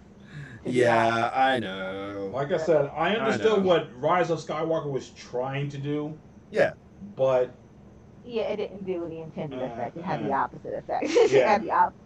It's literally. I said it. I said it a long time ago. Disney, stick to your in between movies. You're better at those. yeah. there you You're go. better at those. Yes. So, Because you can make those storylines up. You don't Right. have to. Yeah. You don't have to follow us. Okay. or just stick with the Mandalorian, because right now, Mhm. No, just give me my Boba Fett movie and leave me alone. so. God, I wish. Give me my Boba Fett movie. Give me my Jabba movie. Give me. I don't care. Just give me all the in betweens. I don't even care. Yeah, Just give me all really. At this point, yeah, the in between is where is your bread and butter. That's where you Yeah, need to be just running. Disney. I'm letting you know. This is how you're gonna make your money. Just give me all the in betweens of Star Wars. Let me watch them, and I will shut up in my corner and sit here quietly. Mm. And I will never complain about any of those other movies you did that were just so horrible that I shall not name. Mm. No. Oh, sorry. That's gonna lead us right into the Flash TV series. This is the one TV show that they actually covered. Well, actually, no, it's not. They covered 2 TV shows. They covered 2 TV shows, yeah. during this instance. The Flash TV show, they are talking about things that we're gonna be looking forward to in the next season. As you guys know, everything because of what's going on got pushed back until literally next year. Normally, we'd be getting new season. All the season premieres will be happening in October. That's usually when they usually happen with the exception of like maybe Legends of Tomorrow. Legends. Legends usually comes out like the beginning of the year, like February or something like that. But now, Right. everything is pushed back. January to May. Like basically, Yeah. So Flash, Supergirl, Batwoman, Legends of Tomorrow, Black Lightning, even Superman and Lois is not going to premiere until like next year. All right, but from And what Stargirl. and Stargirl, but from what we understand, they're going to be full season orders. They're going to be full season orders. So I don't know how they're going to air these things out. I don't know how it's supposed to look. I don't know if they're going to go into the summer or what. But the Flash right now. Flash, they basically have to finish season 6 and That's- then do season 7. So like Yeah. the first. So is Flash longer So than the other shows? I know what they're gonna do is like the first couple of episodes of the next season are gonna add elements from the episodes that they didn't get to air or even finish filming this last season. So like for instance, the elongated man, he's eventually gonna get written out until they can recast him. So he won't be on TV. Oh, okay. Yeah. Sue Dearborn, she'll be on there. She'll be there. But as far as like Ralph Dibny, he won't be there for a good minute until they recast him. They still do have to tie up a few loose ends from last season. So, because they never really hinted at who the next A lot of loose ends. exactly because they never really hinted at who the next villain was going to be for this season because last season wasn't finished. So, I mean, don't be surprised if like half the season is going to be dedicated to finishing up the loose ends from last season.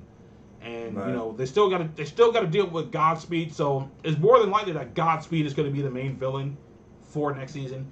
But you still also got to account for Bloodwork. He's still around, he's running free, so he's still there. So I don't know. And plus, Iris is still trapped in the mirror universe. She's trying to get out. She's going through some stuff right now. So, but I mean, they're all excited to come back. They're all ready to come back. So, I mean, The Flash is still one of my favorite Arrowverse shows at the moment. Right behind Supergirl. I mean, right before Supergirl is Flash, Supergirl, Legends of Tomorrow, then it's Black Lightning, and then it's Batwoman. Poor Batwoman. Poor Batwoman. Yeah, I It's know. like- I like Flash and Supergirl, but it's like all the other ones I'm just kind of I mean, Legends of watching. I mean, Legends of Tomorrow is pretty much do their own thing, so that's why I can kind of ride with them because they're like doing whatever. Black Lightning, I don't know if I'm gonna be able to do it this season. They gotta really pick it up. They gotta really tighten a lot of things up in order for me to really hang in there. Otherwise, I'm gonna have to drop it. Batwoman, I'm going to watch just to see how this new recasting is going to do. I'm me just too. curious about that. Me That's too. the only thing I'm curious about. Me You too. know, to me, it would have just made sense to just recast Kate Kane, but apparently that doesn't make any sense to them. I would have rather seen her recast than have a new character because I feel like Kate Kane's story wasn't finished. It definitely wasn't finished. Her Kate Kane, Definitely wasn't not to finished. mention the fact that they introduced Hush, who's now wearing the face of Bruce Wayne. How's that going to work now? What are they going to do? Yeah. Exactly. I So, know, right? I don't know. I don't know. But I'm very much looking forward to the Flash, and which is interesting because that's going to lead into one of the next biggest things that's been in the works for years, which is Black Adam. Yes. So, Dwayne "The Rock" Johnson has been attached to play Black Adam since 2014. Yes, 6 years Lord. now. Yes, Lord. So they haven't started production yet because DC didn't know what they were trying to do. But it's apparently it's a thing now. They've already established who he's going to be dealing with. He's going to be dealing with the Justice Society. He'll be taking on Atom Smasher, who they've already casted. Yeah, Noah, something like that. Since Nino. Dr. Fate, I believe. What are the characters he's supposed to be dealing with? Oh, I didn't. That's the one thing I didn't actually copy down, believe it or not. But like, it's supposed to be dealing with the Justice Society. I don't know. I mean, I'm pretty sure they're gonna delve a lot into Black Adam's past and how he got the powers of Shazam and things like that. Mm-hmm. I've said it before and I'll say it again. Like, DC may have done a lot of things wrong, but nabbing They're trying to fix it. But nabbing Dwayne Johnson was probably the smartest thing they ever done. Marvel didn't even do that.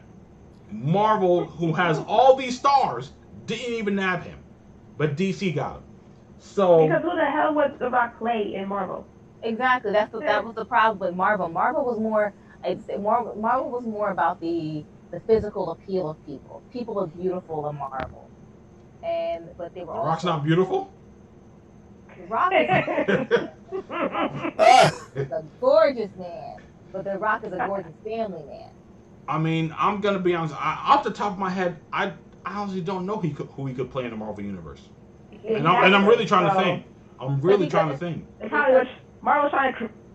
Marvel probably was going to try to create something. Yeah, exactly. Because the thing is that the way The way The Rock does things is more of a family type of personality. Yeah. He doesn't play aggressive characters, so he would not be able to play a Bucky or Captain America, or he couldn't because they have darker sides to them. Honestly speaking, now that you say that, it actually makes a lot of sense because I'm even thinking like they probably could have get him to play some Hyperion, right? Gladiator. Who was the other Superman-like character in Marvel? You're gonna kill me now because my brain's already fried. But like you know, he could have played one of those guys, but those guys have some really twisted personality and really twisted mindset. So yeah. And the fact that in the early days, Black Adam was a villain. He was a straight villain, but he's been written more as an anti-hero now. So, and I think that's the only reason why Dwayne jumped into that because he would much rather play an anti-hero. I mean, the last time he played a villain was like what? Doom, and we don't talk about that. Because he doesn't like playing dark characters too much. You don't see a lot of his characters are very upbeat, very much the same type of funny, ha ha ha, he he he. So these kind of laughs in there.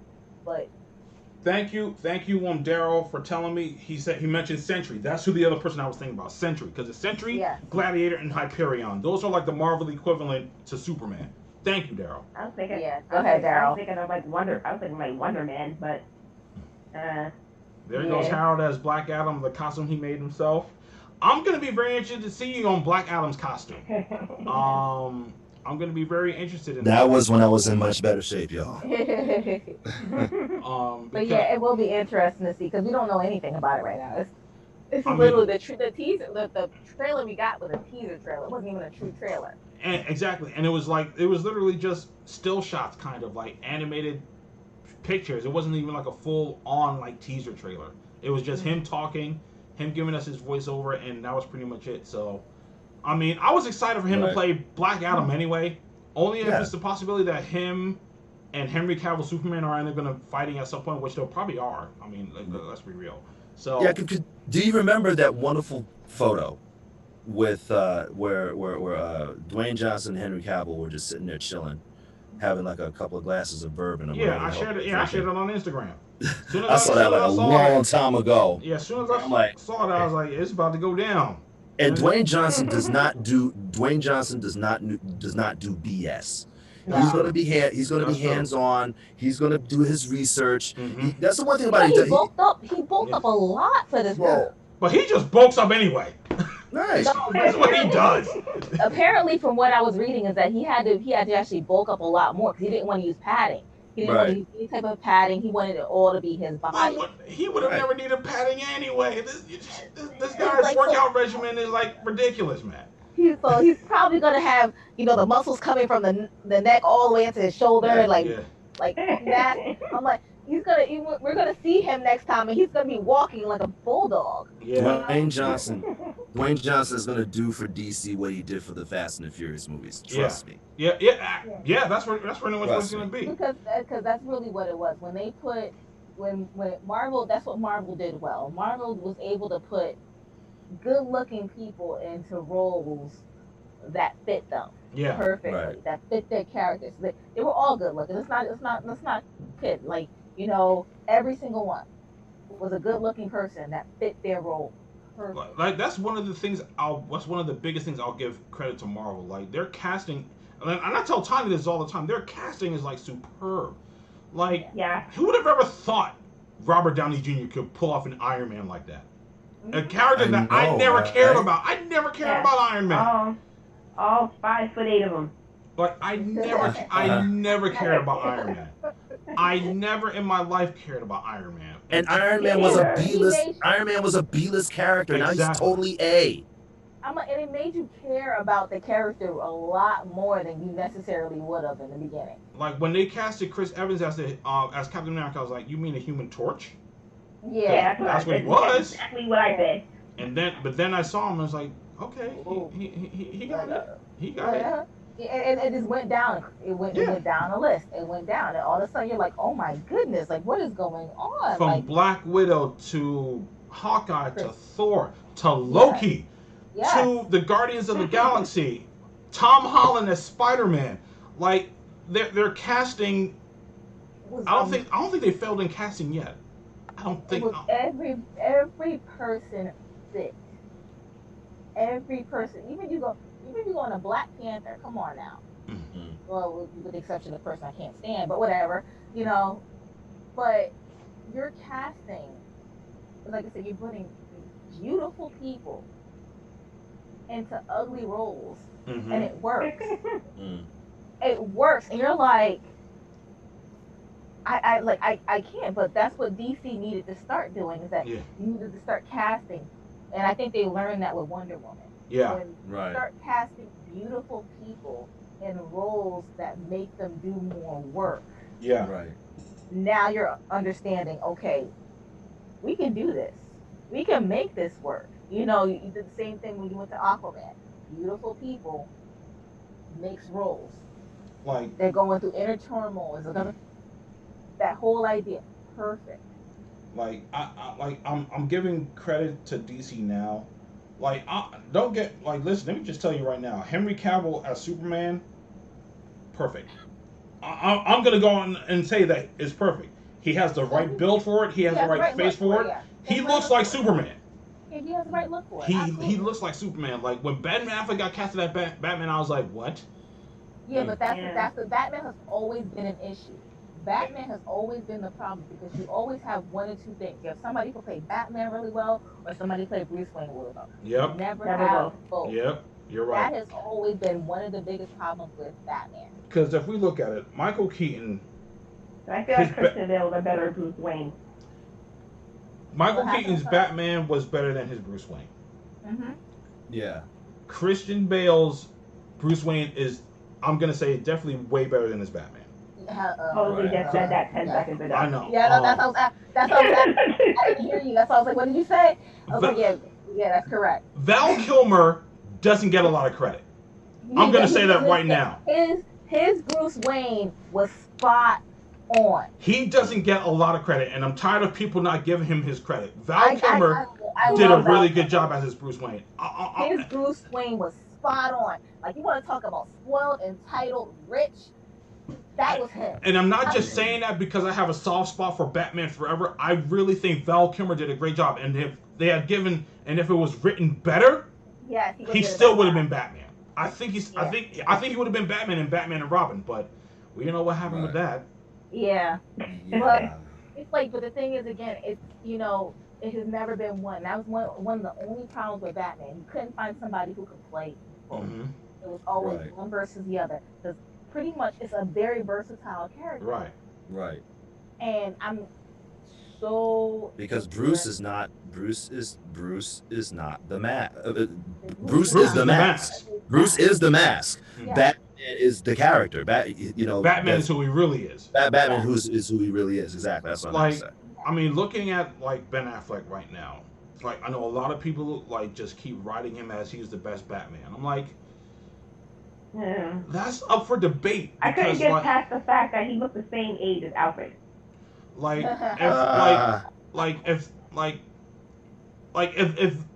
this were like a different story of Batman, if this were like, I don't know, like The Long Halloween or something like that, I could have probably went with it. I just always picked, in my head, Batman and Superman are usually around the same age. In my head. I figure Superman just looks younger because that's just his Kryptonian DNA. He just looks younger. He ages very slow. But that's where I'm at right now in my head, is that when I look at Superman and Batman, I always think Superman's always going to look young. Right, exactly. Yeah. So, honestly, I can't see if he's growing older. Batman's growing older. He's going to grow. He's human. Mm-hmm. So, he's going to get old. So, eventually it's supposed to happen. I'm looking at what Josh said. She said that Batman casting has to always look like an entitled douche as Bruce Wayne. Like, Ben Affleck doesn't look like that. I mean, and I get it. The way this Batman was written, he's past all that. He's just out there. A jerk. He's a jerk. He's the Dark Knight Returns Batman, essentially. Yeah. Right. He doesn't really care about all this. He's just like, he's more focused on Batman than anything else. Yeah. Christian Bale's Bruce Wayne, I thought was perfect. I thought it was really perfect. Yeah. I hated his Batman, and and the people look at me like I'm crazy, and why I don't like the Dark Knight. Like what I'll say this, like I like his Batman better in Batman Begins than the other two. Yes. His Batman Begins Batman is the best. Yes, I will completely and utterly agree with you on that, and I have said that too. Is that I will watch Batman Begins. I have no problem watching him in Batman Begins. For some reason, when it went to Dark Knight, I don't know what happened. I honestly, I only watch the Dark Knight for the Joker. That's this is what it is. I just watch it for the Joker, and I watch the Dark Knight Rises for Bane. I watch those two movies for the villains. That's it, because they're more compelling. Yeah, exactly, and that's the bad part about it. And I really don't like the Dark Knight series. And people look at me crazy. I'm like, I don't like the Dark Knight series. I really hate it. But this new one that's coming out though. Now we're gonna get to that. We're gonna get to the Batman because that's gonna be the last thing we talk about. But one thing I will say though, and I've been saying it, and I'm gonna keep saying it. What was the other show that you said they covered? That was why can't I think of the name? Titans. Right It was Titans. Titans. And we're actually getting Red Hood. The trailer for that. I was actually watching the trailer for that before we actually started, and I didn't get through the whole trailer. Now next season, I don't know when it's supposed to start filming, but next season is supposed to get really interesting. They're going to be introducing Barbara Gordon, who's going to be the police commissioner, at least in this universe.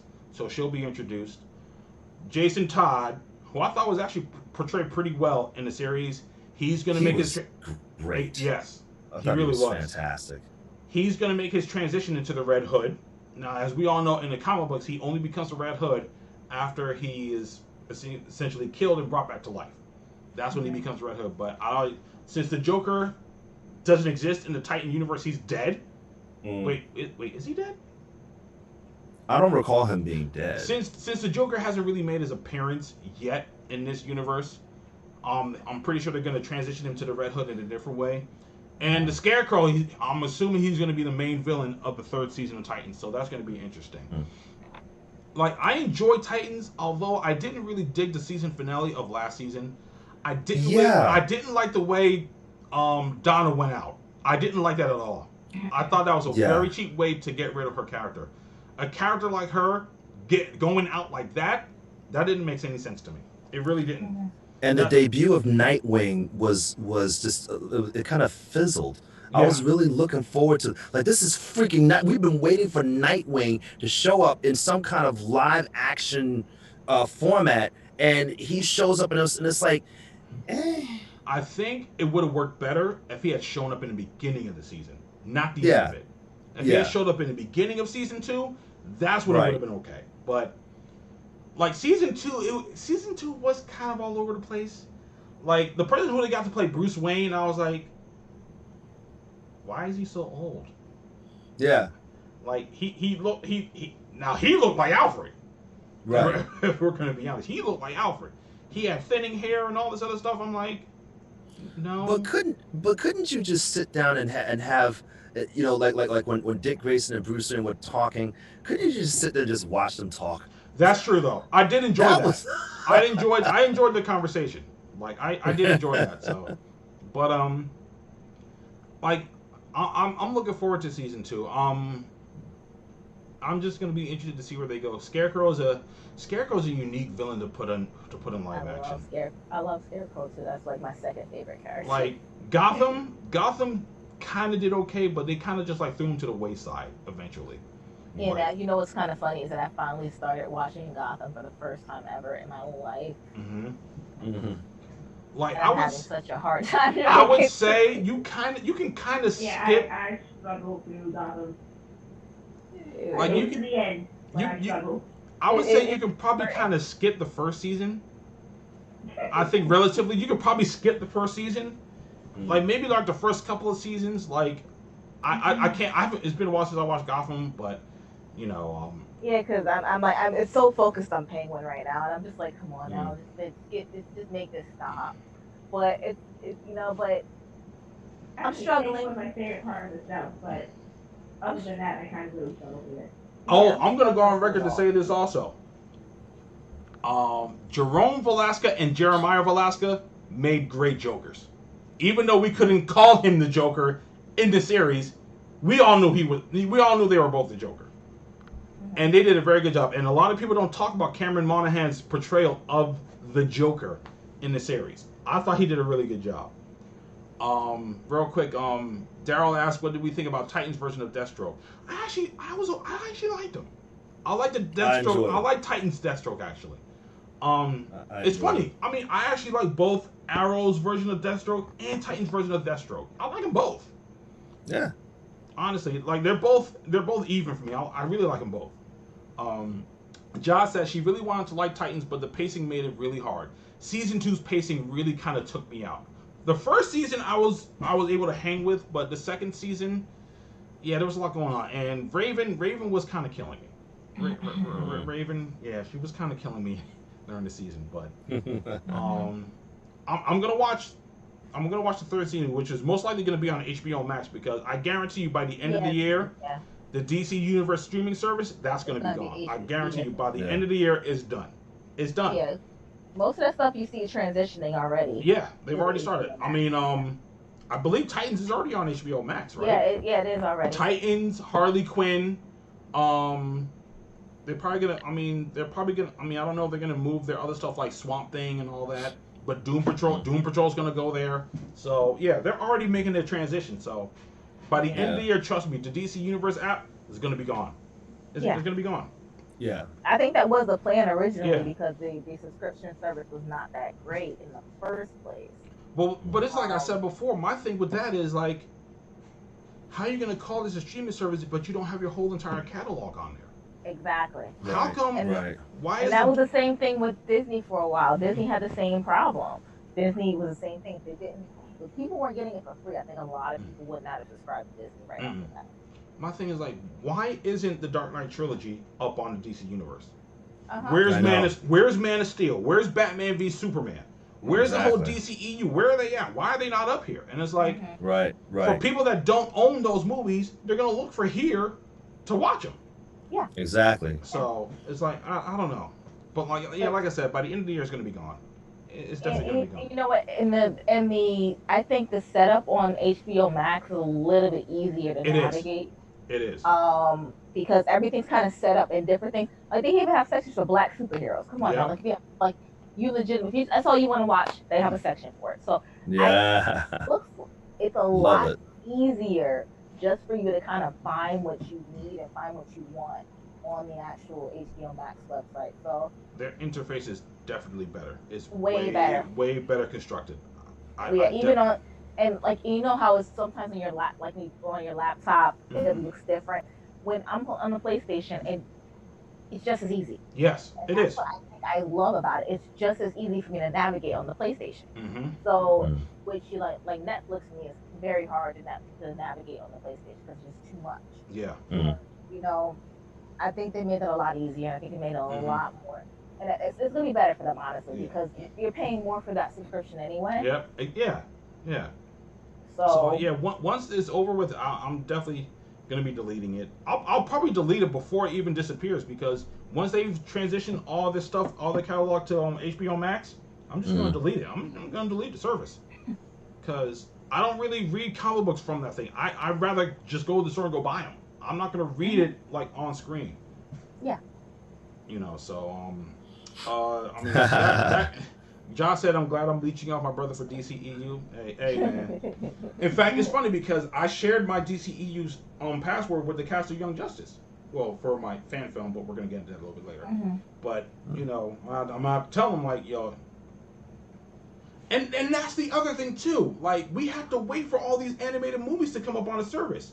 Like, Superman Man of Tomorrow just dropped. I had to buy that to watch it.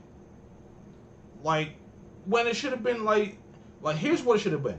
It should have been like, okay, you're able to buy it this week. Next week, streaming service if you want to watch it. Right. Like they just got Superman Red Sun. They just got it, and I don't even think they don't even have Batman vs Ninja Turtles up there yet. And I'm dying to see that. They don't have that on the stream. Like, what kind of interface are you guys running here? So, but like, you know, like I said, end of the year, I guarantee you, end of the year is going to be gone. They're going to shut it down, and it's going to be all HBO Max. I guarantee it. And you'll just have to buy your comic books. That's it. Or go find an app or some kind of. Support your local comic book shop. Come on now. Really. You know, so moving right along, we're going to move right into Aquaman. They talked a little bit about Aquaman 2. They talked mainly about Aquaman and everything that went into the production and that, but they're talking about Aquaman 2 and how they're planning on making it a little bit darker.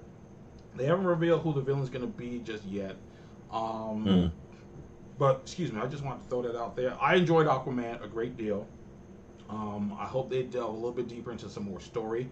I can't wait to see what they're going to plan to do. I mean, as far as it stands, Amber Heard is out. So, wow. I don't know if they're going to cast as Mira just yet. I think I saw Emily Blunt's name thrown out there here and there. Amelia Clark, I think her name has been spotted there too. I can't really say who I would want to see as Mira at this moment. I'd have to like really search around. There's a couple people that I could probably see. I can't think of the name of the top of my head, but she's a natural redhead, so I can't think of it right now. But I could probably see her as Mira. But you know, Aquaman 2, they'll probably start at some point. But we're gonna jump right down to Shazam 2. Shazam 2. Yeah.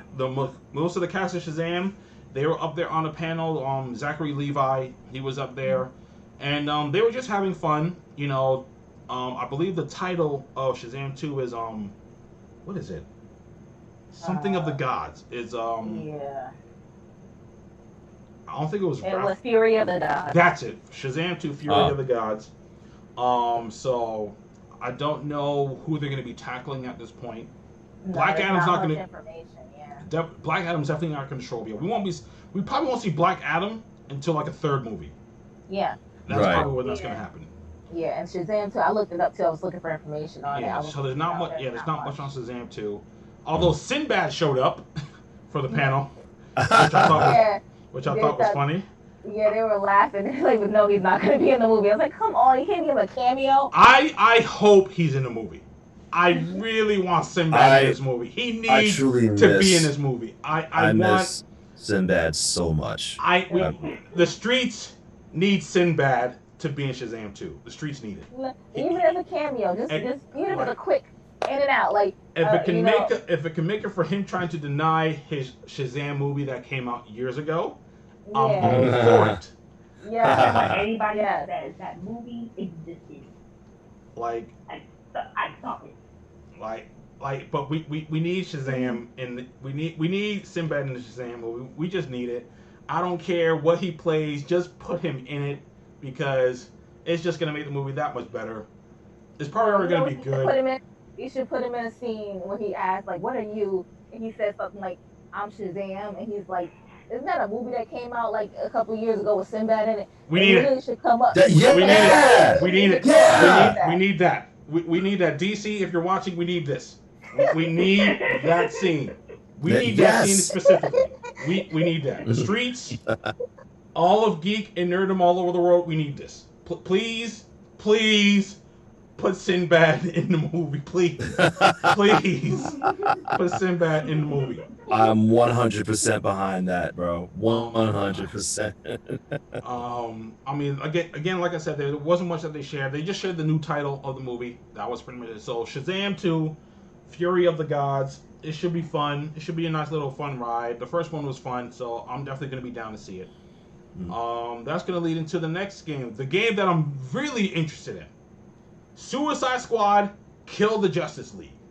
This is the game I'm interested in. I told Kendrick I was laughing my behind off during this trailer. I don't know why. I just found it hilarious.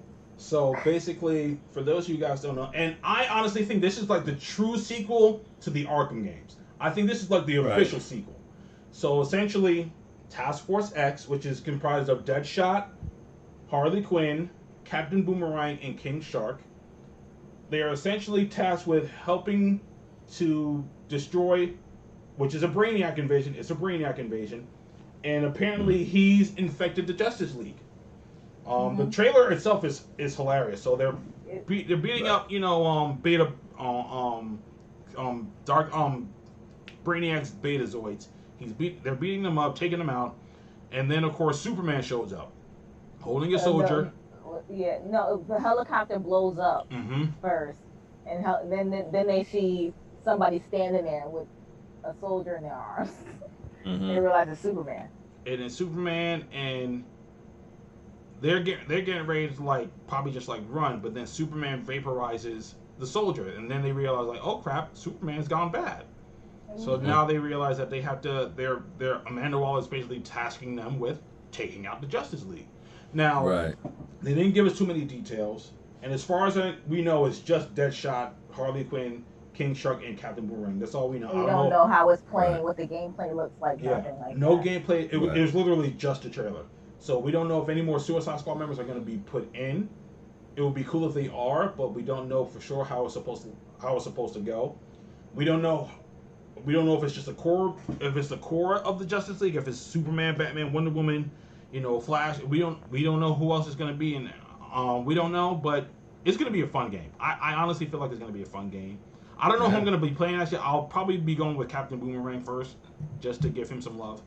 But I think that's going to be a pretty interesting game. Like I said, I really feel like it's like the true sequel to the Arkham games, but we don't know. We don't know the gameplay yet. So probably sometime early next year, that's when we'll probably start getting information on it. Right. Yeah, that was a hilarious. If you haven't seen that trailer, look it up. It is hilarious. I agree. Especially when he vaporizes the soldier, and their faces are like, oh. I think the funniest part is when Captain Boomerang was like, so we know who you're fighting, and everyone's pointing at Superman like him. Yeah, pretty much. It's literally. I don't know why. I laughed the entire trailer. I was like, why am I laughing? This is hilarious. Like, this is better than the movie we got.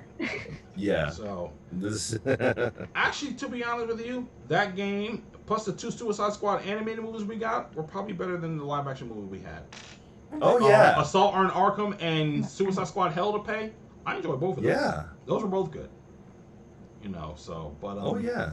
that's gonna lead us into our last subject of this, and it is of course the Batman. So we got a full-on trailer. Okay. Mind you, a trailer with footage from only filmed. There's only 25% film.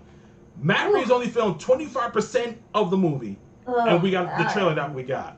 Oh, I'm so ready for it already. I already told y'all when I saw it, I was like, I was pretty much screaming in my house. Now I was Yeah. hoping for a trailer, but I wasn't gonna be surprised if we didn't get one because, again, he's only filmed 25% of the movie. But Right. the trailer that we got, I got the gist. like, Man, I got man, I'll tell you how it started. I didn't know. I did not see the trailer. I didn't see anything. My friend sent it to me in text and said, "Watch this," and I'm like, "What is this?" And literally it came on. I'm like, "Is this real? You know, this is real for real, right? This is real. This is real." This is not a fan-made trailer made up of Robert Pattinson films Now- and putting it together and throwing a Batman in it. And I'm like, "This is for real, This for is real. Like, real. this is not a joke." I'm sitting here like, I think I wrote it like 5 times. This is not a joke, right? now the opening of the trailer is very 7-ish, very Yes. Oh, yes. like Yeah. I'm like Yes. what is going on here? I'm I mean- loving this.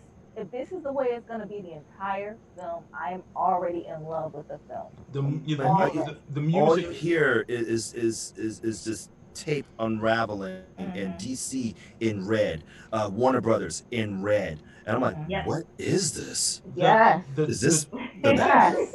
the choice Yes. the choice in music Yes. for the trailer Nice. was spot on. Oh. Like I listened to that thing like I had to run an errand over in New York. I think I played that thing on repeat like during the entire time I was driving in New York. Oh my God. I think I watched that trailer like 17 times that day. Like, I legitimately just back to back because I could not believe it. just the pacing of the trailer Yes. itself Yes. was perfect. Like Oh, we saw Jeffrey Wright as Gordon pop in. You know, he's investigating, he's talking. You know, Batman steps into frame, he's in his suit, Yes. and it's like, dude, this suit looks awesome. And then like it's continuing, like, and we're reading all these like clues, Yes. like the shot of him at that funeral service, and that car just drives through, and he jumps in front of that kid, and then the guy steps out and he has a note that says "To the Batman." And I'm like, what the heck kind of movie is this? Yeah, And and I'm like, and you already know who I was already in my mind already. I was like, it's Riddler. God, Oh, it's yeah. Riddler. It's really happening. And then, you know, Zoe Kravitz as Catwoman when she was coming down from the ceiling, Yeah. and I'm like, okay, all right, now we're really leaning into the Catwoman thing. Thank Yeah. you. It's Yeah. about time. And then, you know, him and Catwoman have their little exchange, and then the greatest part of this trailer, Yes. he gets asked, "Who the hell are you supposed to be?" Man goes into the punch, and it's a full Arkham City, Arkham Knight beatdown.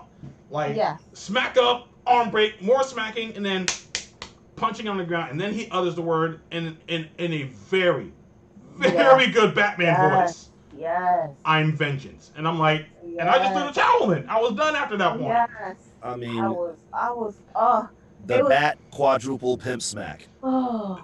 Like if you're on social media, then you've seen that meme posted up all over the place. I've shared that meme of Batman just beating the dog mess out of this guy's face. Like he brutalized this person's face. Like it's that serious. Yeah. Like, and then you see the Batmobile ignite up, and it's like, oh my god. Like I wasn't expecting this, but I'm glad we got it. And I'm like, I am ready yesterday. now, out of all the things I've seen at DC Fandom, they made the smart decision in saving that for last.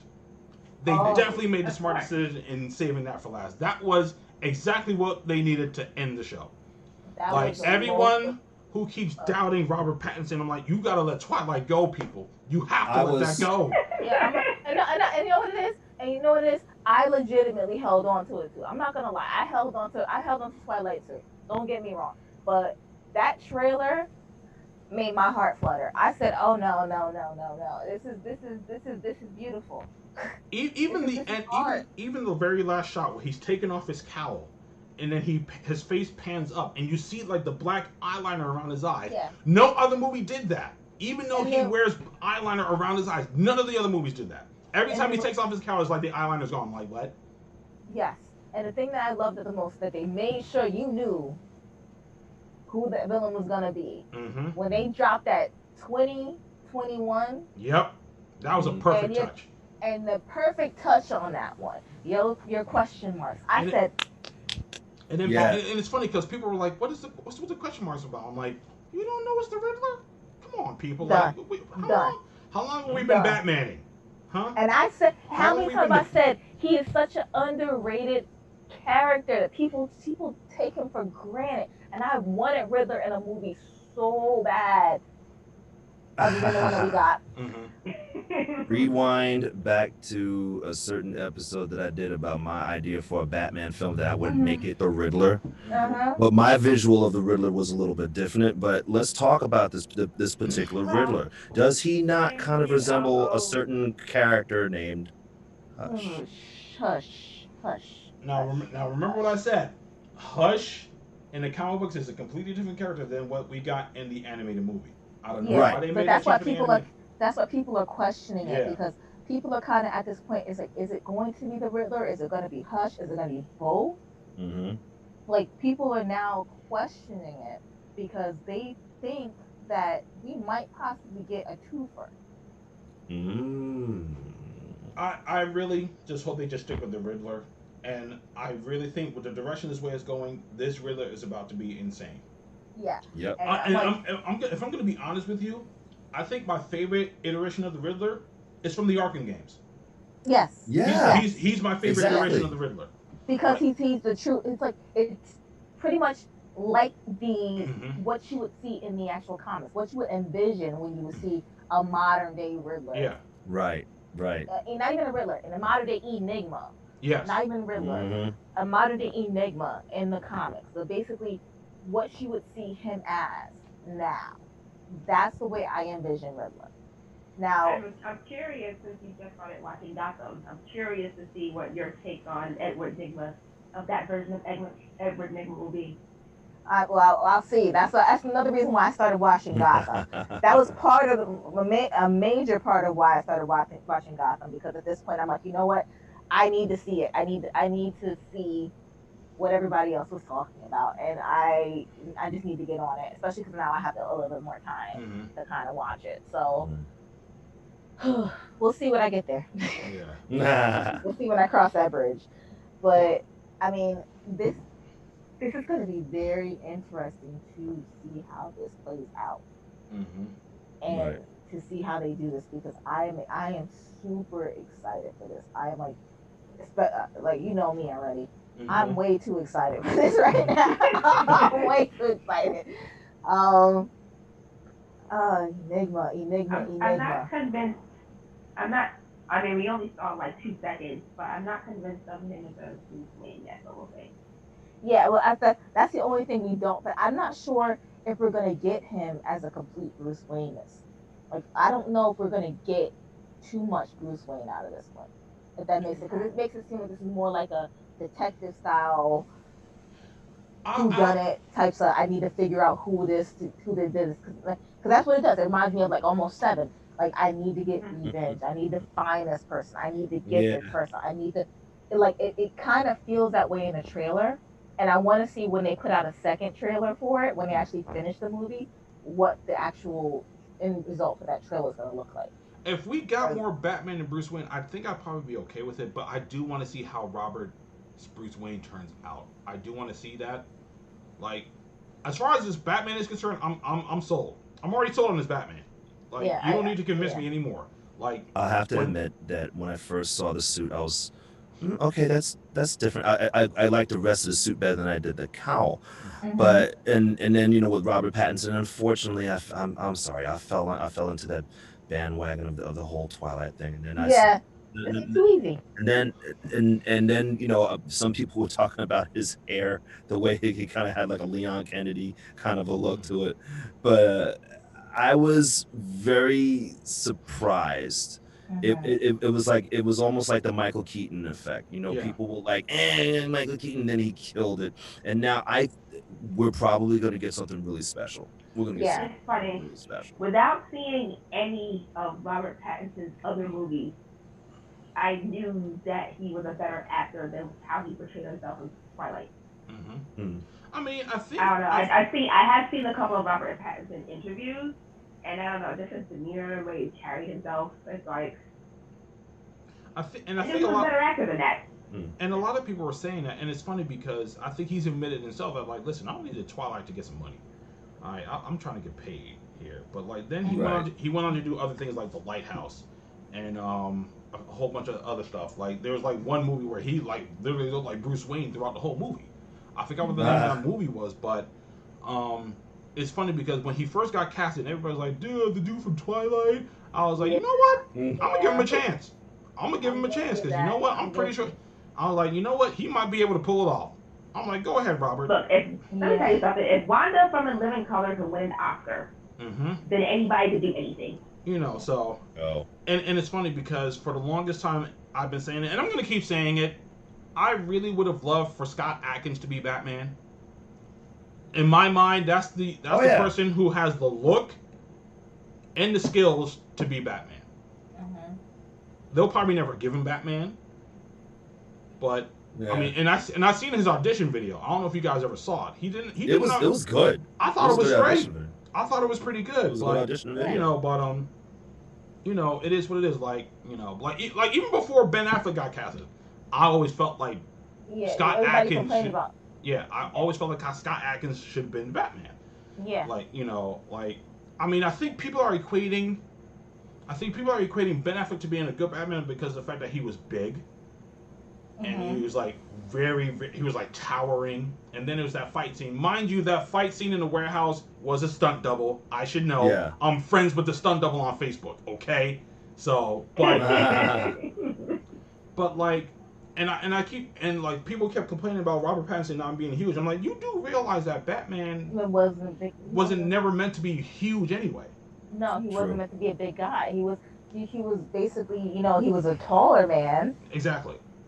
Like, I know like cartoons and stuff like kind of draw him like super muscular, but the only big guy in Marvel, in DC, really close to him is Superman. He's the big guy. Right. But Batman is always meant to look like in top physical condition. That's it. Yeah.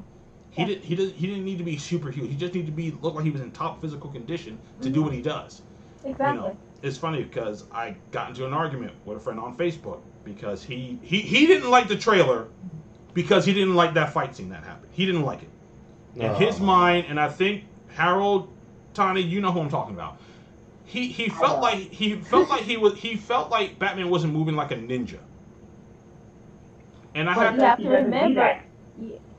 Yeah, he was taught. Okay. He was trained. Yeah. I had to let him know that, like, listen, Batman isn't just a ninja. He uses ninja-like tactics, but he's not a ninja. I mean, we basically call him a ninja because of how he moves and stuff. It's very stealthy, but this is a guy that traveled all over the world learning different forms of fighting and martial arts. Right. He's not going to relegate himself to ninjutsu. Yeah. And he took everything that worked and everything that didn't work. Exactly. He threw out everything that would help him achieve his goal as a crime fighter. He took. Here's the thing: is that honestly, let's think about it for a second. Do you think a ninja would be able to be a ninja if they were that big? Most ninjas are not going to be that big. They're going to be nimble because they're very light on their feet. Exactly the point. Exactly. I was trying to tell him like Batman's main weapon is intimidation. Yeah. Right. That's his main weapon. The fighting is just secondary for people that want to get froggy.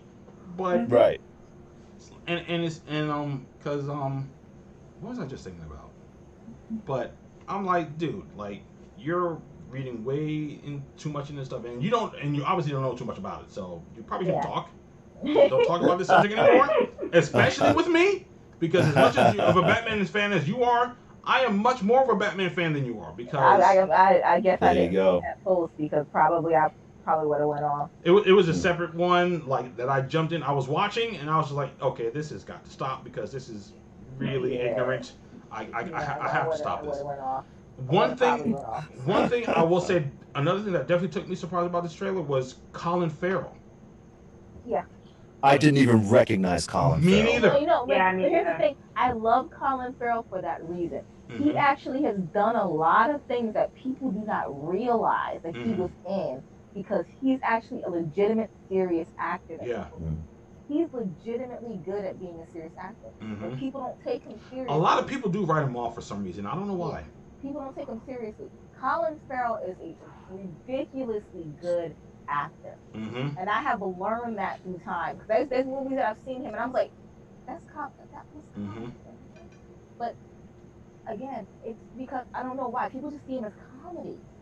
They think he's a comedian. It's like, funny. It's like, no, he's legitimately, I love him as an actor. I do. I love him very much as an actor. The makeup job they did on him was phenomenal. Like, it took me a while. I mean, and I know he's in the movie, but it took me a while to realize, like, oh, crap, that was him. Yeah. As the Penguin, I didn't even realize that. So...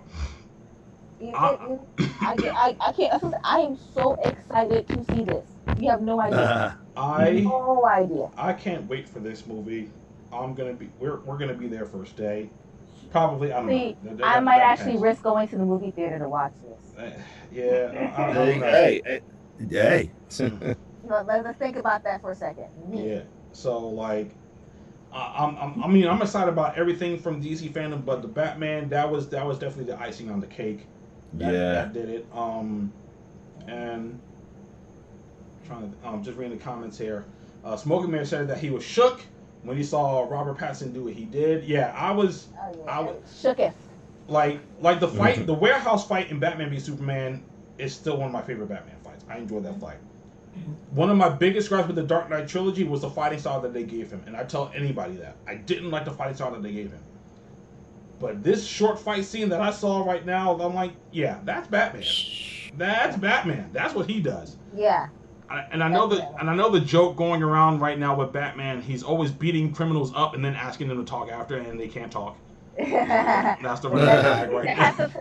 But you know something's kind of funny. It has some significance to what's happening now, but Mm-hmm. I'm not gonna go into that. But Daryl said he's interested in seeing Jeffrey Wright as Gordon. Yes. I am too. Yes, I definitely am. Absolutely. Yes. You know, and like, don't get me wrong, Gary Oldman is still my favorite Gordon. I love his take as Jim Gordon. J.K. Simmons was okay for Justice League, but he was only in like a couple of scenes. But Jeffrey Wright is a really damn good actor, so I'm very interested to see how he does his Gordon. I'm very interested to see that. That's gonna be so interesting to watch, Mm-hmm. to see. It's going to be. There's so much going on. We have a Black Catwoman again. Yep. Yes. Now that you mention it, yeah. I'm so happy because the last one we had, but Was Urban Kid. Well, the last one we technically had was Halle Berry, but we don't want to talk about that. the No. last The one last one we had was oh my gosh, what was the woman's name? Are you talking Anne about Hathaway? Anne Hathaway? Anne Hathaway, yeah. Yeah. Technically, she wasn't Catwoman because they never gave her that name in the movie. So, Yeah. but whatever, she was Catwoman. All right, we can stop. And her goggles just conveniently folded into cat ears. Yeah. Okay. Yeah. Yeah. But no, I'm interested to see where this goes. I really am. Because it really have a lot of there's a lot of diversity in this cast right now. Yeah. There's a lot of diversity. Love it. And I am I'm here for it. I am so here for it. Alfred is actually being paid by Andy Serkis right Yes. now. Yes. Andy Serkis. Yep. So he's Which gonna be good. Like yeah, I feel like he's gonna be like Sean Pertwee's Alfred from Gotham. I feel like he's gonna be like that. Mhm. But we'll have to wait and see, because Right. because even Andy Serkis by himself is just like a straight good actor. So yeah. but He wasn't in Black Panther. yeah, he was Claw. Yeah, he was. He was Claw, yeah. So I'm probably just not gonna unsee him as that at this point. Yeah, because at first, when you first said that, I forgot that he was going to be in it. So when you first said his name, I was like, wow. Mm-hmm. Yeah. Because and that's gonna probably be the only person that's gonna probably mess me up, because of the fact that it's another crossover from a Marvel to a DC. Yeah. Right. But I mean, he has an accent already.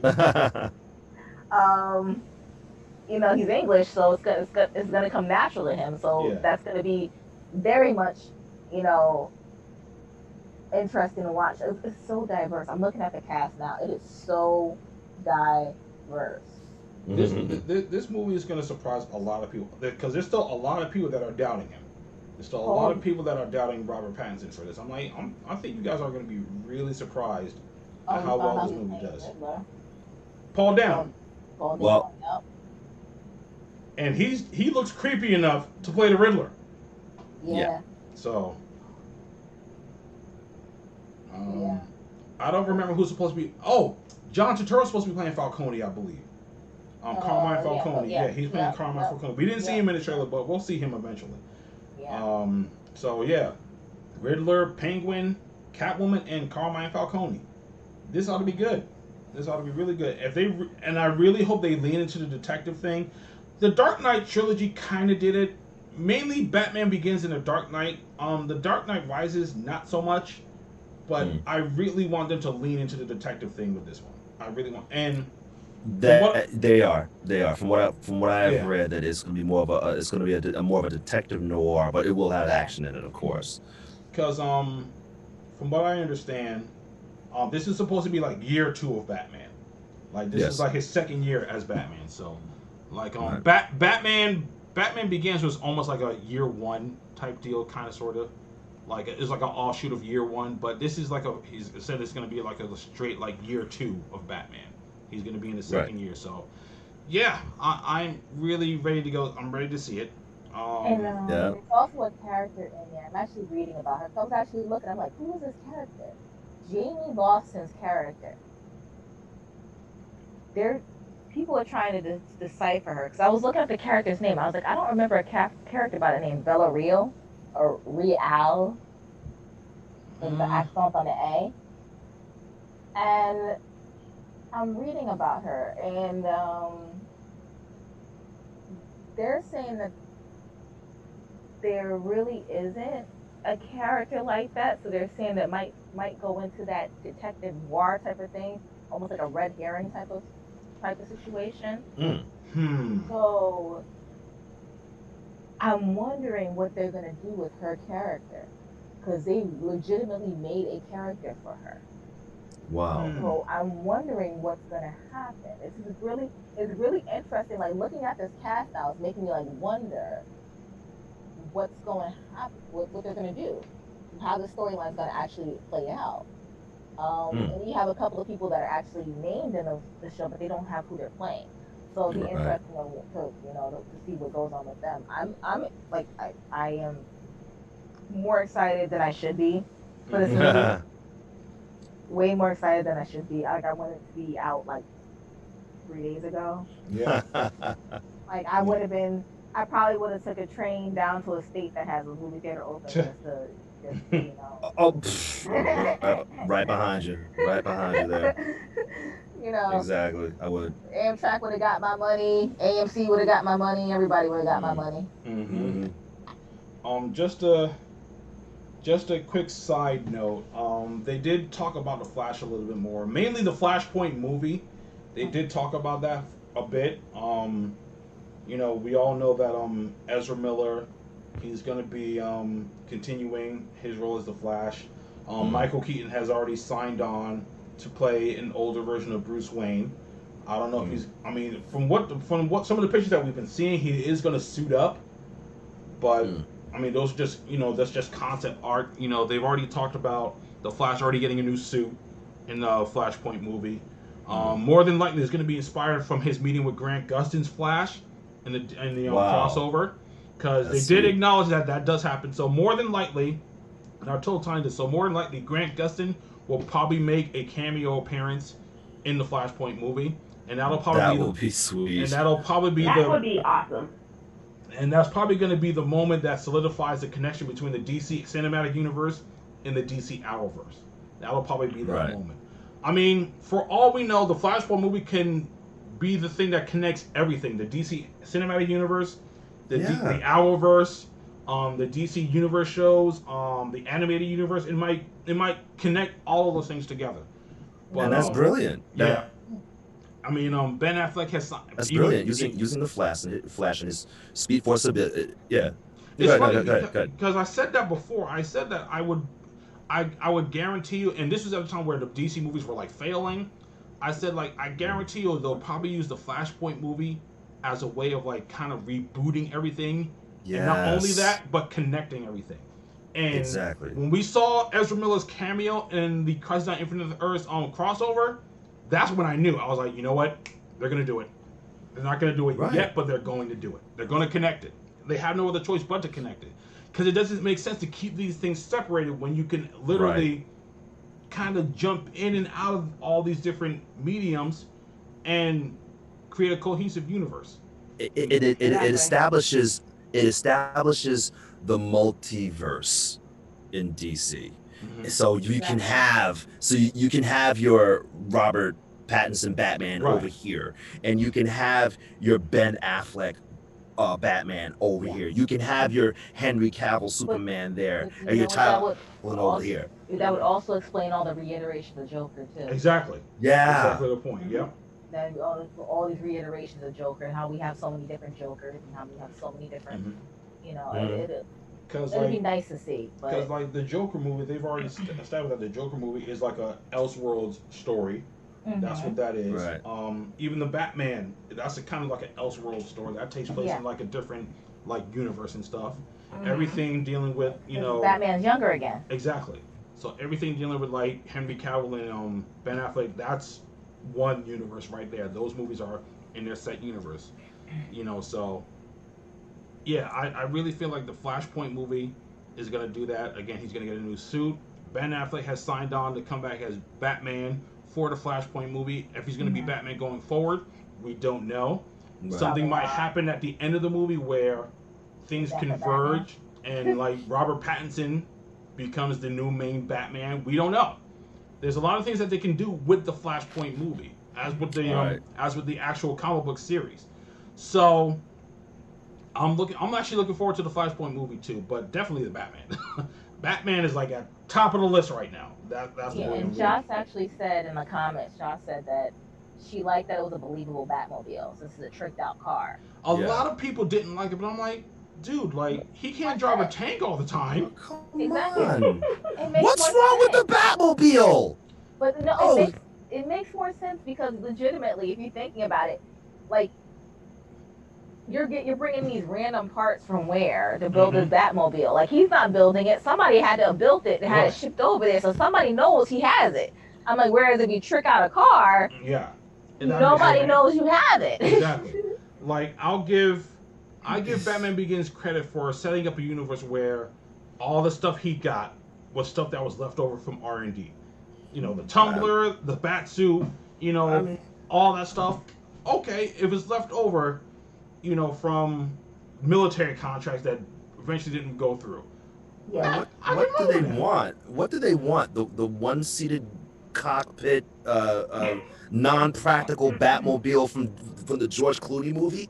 Yeah, of course that's what they want. That was the worst Batmobile. Holy crap. Of course is what they want. But the problem is that they also don't notice that the Batmobile has changed with each reiteration of almost everything. Exactly. Batman. Even in the comic books, they've already established that Batman has like 20 different Batmobiles. Yeah, exactly.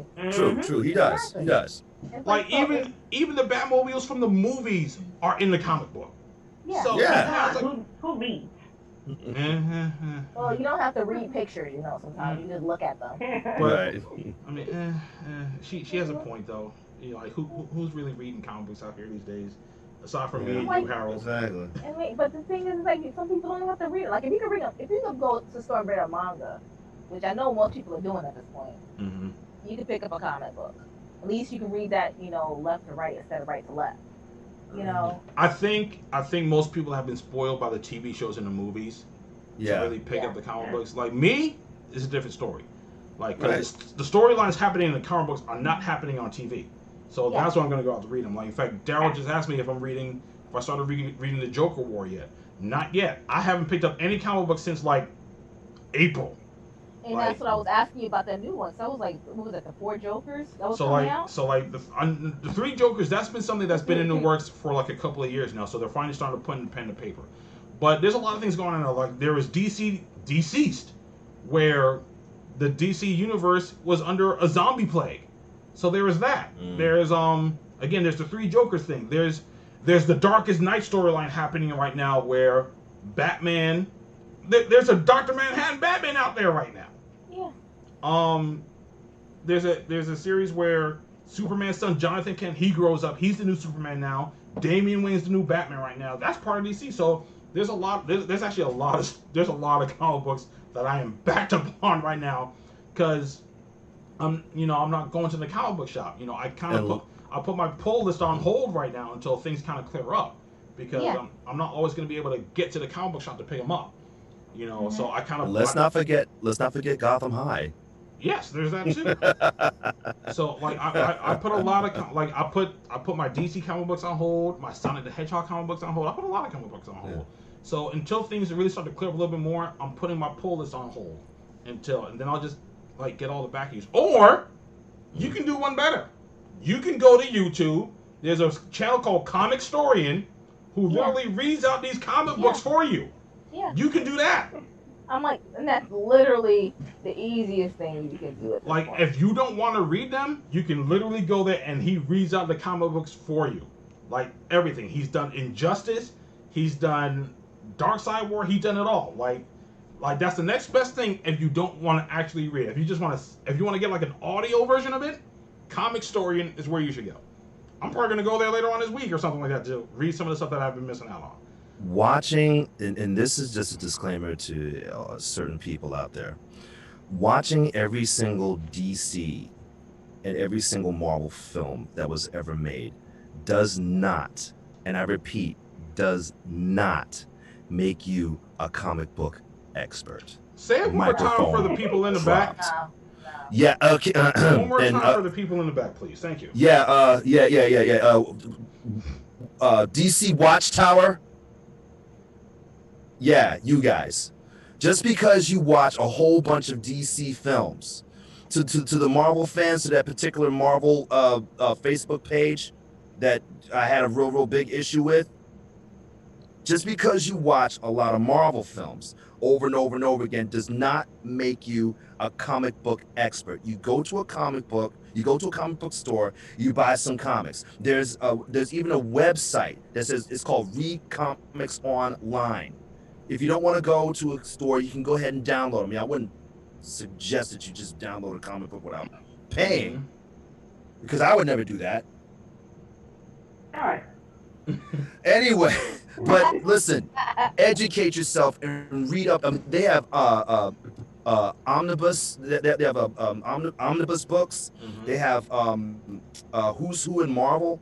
They have what are those books called, man? The kind of books that actually like take like an entire series of comic books and it just brings you up to speed about everything. Like, you talking about the Cliff Note versions of those books? Like the Cliff Note version. The Cliff Notes version, but I think they mash them all into one book. Like they have all the Luke Cage, Power Man, and Iron Fist books all like put in like in one.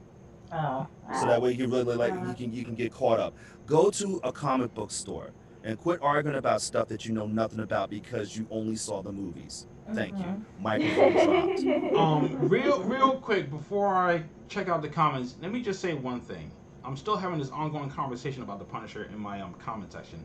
Oh goodness. My friend has just about the Punisher, like, you can go about read the vigilante thing. Yeah, you can go read this later on, but he's now saying I'm that. not reading that because I really don't like people making the correlation between comic book characters and vigilantism with real life people who actually. Exactly, and that's what I was saying. Just keep it in. No, I'm not reading that. Yeah, and that's what I would just tell them at this point. Just whatever. I wouldn't even go back and forth at this point. Yeah. I just told him to go watch the show. That's what I just did. Yeah. Just go. But I wouldn't even tell him to go that. I was like, at that point, we're in real life. You're talking about. I was like, this is real life. People have died. Yes. Right. And we're talking about people killing people in a show. That's not the same. Well, that's not what he's getting. And they shouldn't you. I read a little bit of the thread this morning when it started. I'm like, it's kind of like that. It's like it's not even treating this situation like it's real. Exactly. And at this point, this is where being a go ahead, Kim. Go ahead, Kim. At this point, literally, it's just a matter of, it's not even about being like you said, it's about being a comic book person versus this. Doesn't matter. Right. If that was the case, and that's what he is, and that's what he did, and that's what the thing about it is that Punisher is a fictional character. Exactly. Bottom line, it's a fictional character. And if you want to base your life or to base a description on a fictional character, then you yourself are not living in reality. There you go. You need to come sit in reality. You need to come realize that this is not the Punisher. This is not Batman. I'm not Wonder Woman. Definitely not Wonder Woman. But, we're not sitting here. We're not all superheroes. Sometimes we can do superhero type things, but we are not superheroes. We are people, and we are human beings, and we need to treat each other like human beings and not anything different. We need to start treating each other like we are human, like we are all no different than the next person. Now, yeah, we have differences, but we are also human. We should not be treating this argument should not be happening at this point. And honestly, to keep going back and forth with this person is not worth it, because you're wasting your breath and your time and your energy on somebody who's not going to understand or choose to understand the information that you're going to be providing them, because they're not going to live in reality. So at that point, choose to live in reality or don't. Bottom line. The greatest superpower that you can ever have is in education, because if we can get fantasy reality for a minute, how does Batman really defeat his enemies? He does research. And even then, he does. Half the time it gets in his head. Yeah. It gets in his head. Right. So bottom line is that whatever this kid did, you gotta understand, this is gonna be eating this kid alive for the rest of his life. Yep. He thought he was, whatever he did, he thought he was willing to do it. He thought he had the ability. I've always said this a long time ago with people with guns. You think it's okay to go out there and to shoot people and to do this and do that, and you wouldn't have a problem with it. But I'll let you know right now, it eventually starts eating at you eventually. It'll start getting to you eventually.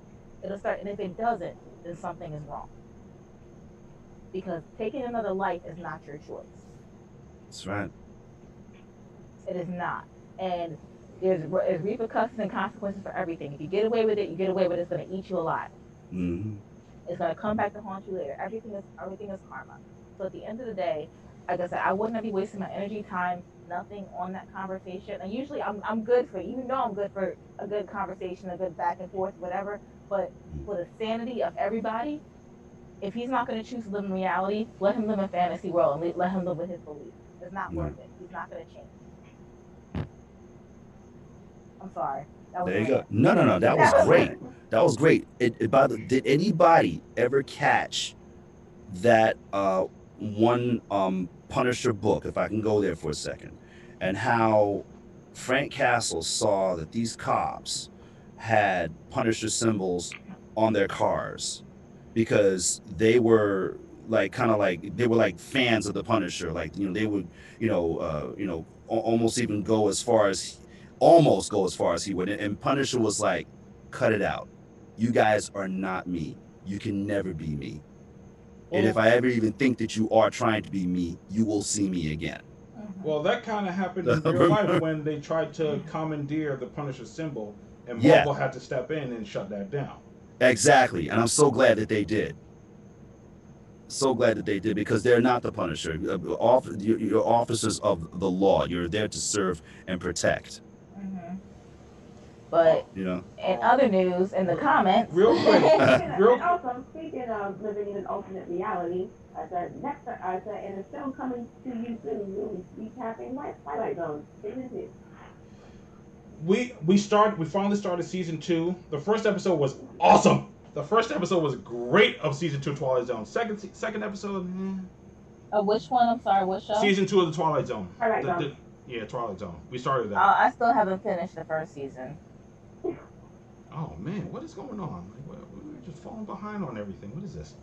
Cause I started reading books. I'm sorry. Well, reading is funky mental, so yeah. I started reading. I'm sorry. I go through fits where I just like to read books and not watch TV. So There you go. Hey, that's cool. Real quick, Josh said she feels like the Batmobile is like, I'm just getting started and I did it myself. I got the same thing. I felt like he fixed his Batmobile up himself. He put his costume together and all that. yeah. Like, Yeah. like, Yeah. I don't know. People are never going to be happy, especially when it comes to Batman. That's what I realized. And I don't know, and I don't remember if we saw too much of the Batcave. No. We didn't see much of it. So I'm wondering if at this point, this is the beginning part of when he's, if we're getting like a beginning version almost of him kind of going, to that dark side in a situation where he's like, I'm still young, I'm still starting out, I have money, but like I said, like they say this is supposed to be like the year 2 of Batman, so more than likely, like if I remember from year 1, the only thing he had was like a suit. yeah. From year 1, he only had like his suit, a couple of gadgets, and he was pretty much trying to establish himself. He was trying to create that fear he was trying to have corrupt people fear him. This is probably the time. So now it's the time where it's like, okay, now I got to start having some kind of arsenal. I need a car to get around. Yeah. I need a couple other different gadgets to be able to transport. So I think this is what's happening with him. So I was like, look, so we're getting the beginning version. When I realized when it comes to Batman, there's a lot of people that are never going to be happy. Remember the Batmobile from like the 60s? Yeah, the cruiser. Mm-hmm. It was a cruiser. The drop top. Yeah. It was a cruiser. I'm like, so, and like it's kind of fitting that we would get something a little bit more normal. Yeah, like more muscle car-ish or something like that. That makes the most sense. Like a muscle car, something like that he could just plow through the streets in. Yeah, I can deal with that. Yeah. Daryl said watch Comics Explained. That's another good place to go to. Comic Storian, Comics Explained. Again, if you don't want to read the comics, if you want get like a, what do we call it, Tony? Like a audio, like visual. What do we call it for our thing? Like, what are we calling our thing for DVC? What are we calling that?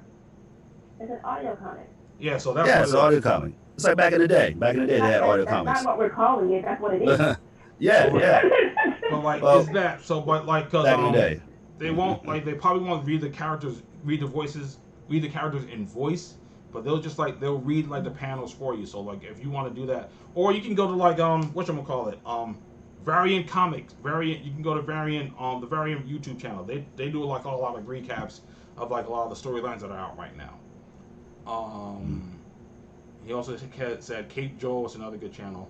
Josh mentioned compendiums. Compendiums are good to read too. Cause in fact, you don't even have to always buy each issue.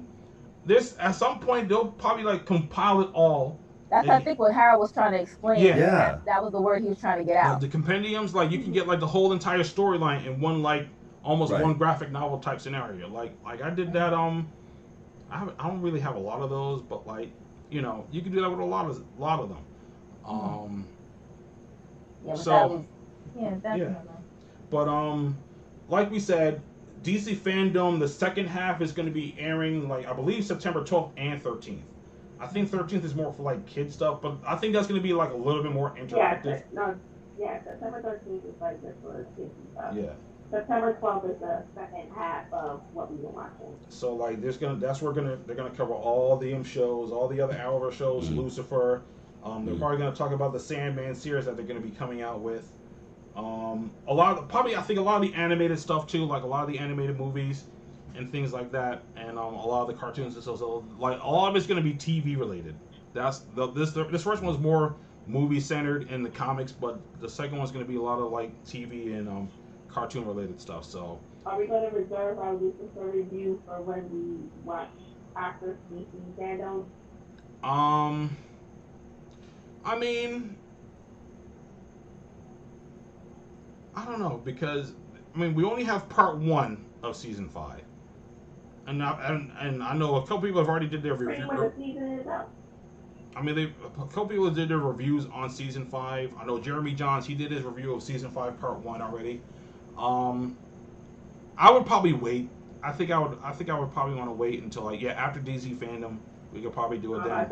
You want to wait until 2021? No, I'll wait until after DC Fandom, because they'll probably give us insight of what the next half of the season is going to be about and things like that. Okay. So, yeah, I could wait on that. I mean, there's something else that I think we watched that I haven't done a review on. There's a couple things that we watched or that I watched that I haven't done a review on. So more than likely before. So more than likely before summer's over or before I got to go back to work, I'm gonna do one big super review of everything that I watched over the summer, which is, oh my god, that's a lot. You gave a past 6 months. Just cut down. Yeah. Okay. I mean, some things I did reviews on, I did my reviews of Ultra Carbon, which I guess I'm not surprised got canceled. It wasn't that good, to be honest with you. I enjoyed season 1, actually. I really liked season 1. Season 2 was kind of hit and miss for me. I watched season 1 when it first came out, and it didn't keep me. Then for some reason, watching it again with Kendrick, I was more interested. And then season 2 came out, and then it lost me again. And I didn't even finish it. I think whenever Altered Carbon first premiered, I watched maybe the first 10 minutes of the episode, and then I was like, okay, yeah, I can't do this. So then the quarantine forced me to watch the whole thing, and I actually enjoyed the first season. Second season, I think they were just they were hanging on to too many things, and it was just So I'm not surprised it got canceled. I still haven't watched the anime. You also talk about there's a lot of logistics here with COVID. You have to talk. There are probably a lot of networks and production houses are canceling things or different. But Netflix is canceling a lot. I believe Netflix expensive to produce and things that will require a large crew. Mm-hmm. I mean, I imagine that Ultra Carbon costs a hell of a lot of money for them to make. Yeah, and not mention that they're already in debt. Yeah, so at this point, I think that's making a lot of stuff, thinking that they're going to make a big production out of it, is not really working out for them, because a lot of their stuff is either hit or miss. I think that's why they're going to take their most successful cheap shows and keep with that. I think that's probably why they transitioned to a lot of their movies now, a lot of the original movies, because like we just talked about, Project Power probably would have made a pretty decent series. It was a pretty decent movie, but it probably would have did better as a series. But that probably would have been too expensive for them to produce. Yeah, it felt very series-ish. Yes. Or was that just me? No. We all said that. I even said that to Kendrick earlier, that it would have made more sense because it needed character development. Yeah. The one scene in the basement between Jamie Foxx and I can't think of his name right now. Joseph Gordon-Levitt. Joseph Gordon-Levitt? Yeah, him. I mean, I said that in my review. I said that the movie itself is a good one and done. If you're not really worried about character development and too many backstories and stuff, it's a good movie. It's a good one and done movie. But I really probably wouldn't want to see a prequel. I wouldn't want to see a sequel. It really lends itself to being a pretty good series. Maybe a good one or two seasons. Eventually they would have did an episode on everybody. Exactly. Or just a good miniseries, a one season thing, one and done, that's it. If they wanted to explore the universe, go to a different state. Because remember, the movie took place in New Orleans. They could have went to they could go to many different states and like explore that. But one season, maybe like 10 episodes, 8, that'd have been probably pretty good. Get everything you need to get in and be done. Now, I think that's pretty much how they could have went. But again, it probably would have been too expensive because the special effects that they were working with that movie was kind of a lot. Machine Gun Kelly. Machine Gun Kelly. He must have free time. He must have free time. So, like I said, we'll be tuning into Fandom Part 2. I don't know how much of it I'm gonna be watching. I think the schedule. The schedule's already out, so I'm probably just gonna bookmark the ones that I'm really interested in watching.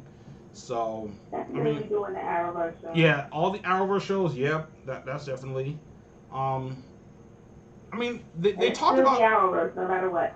Yeah, they talked about Young Justice to a degree, but not too much in this one.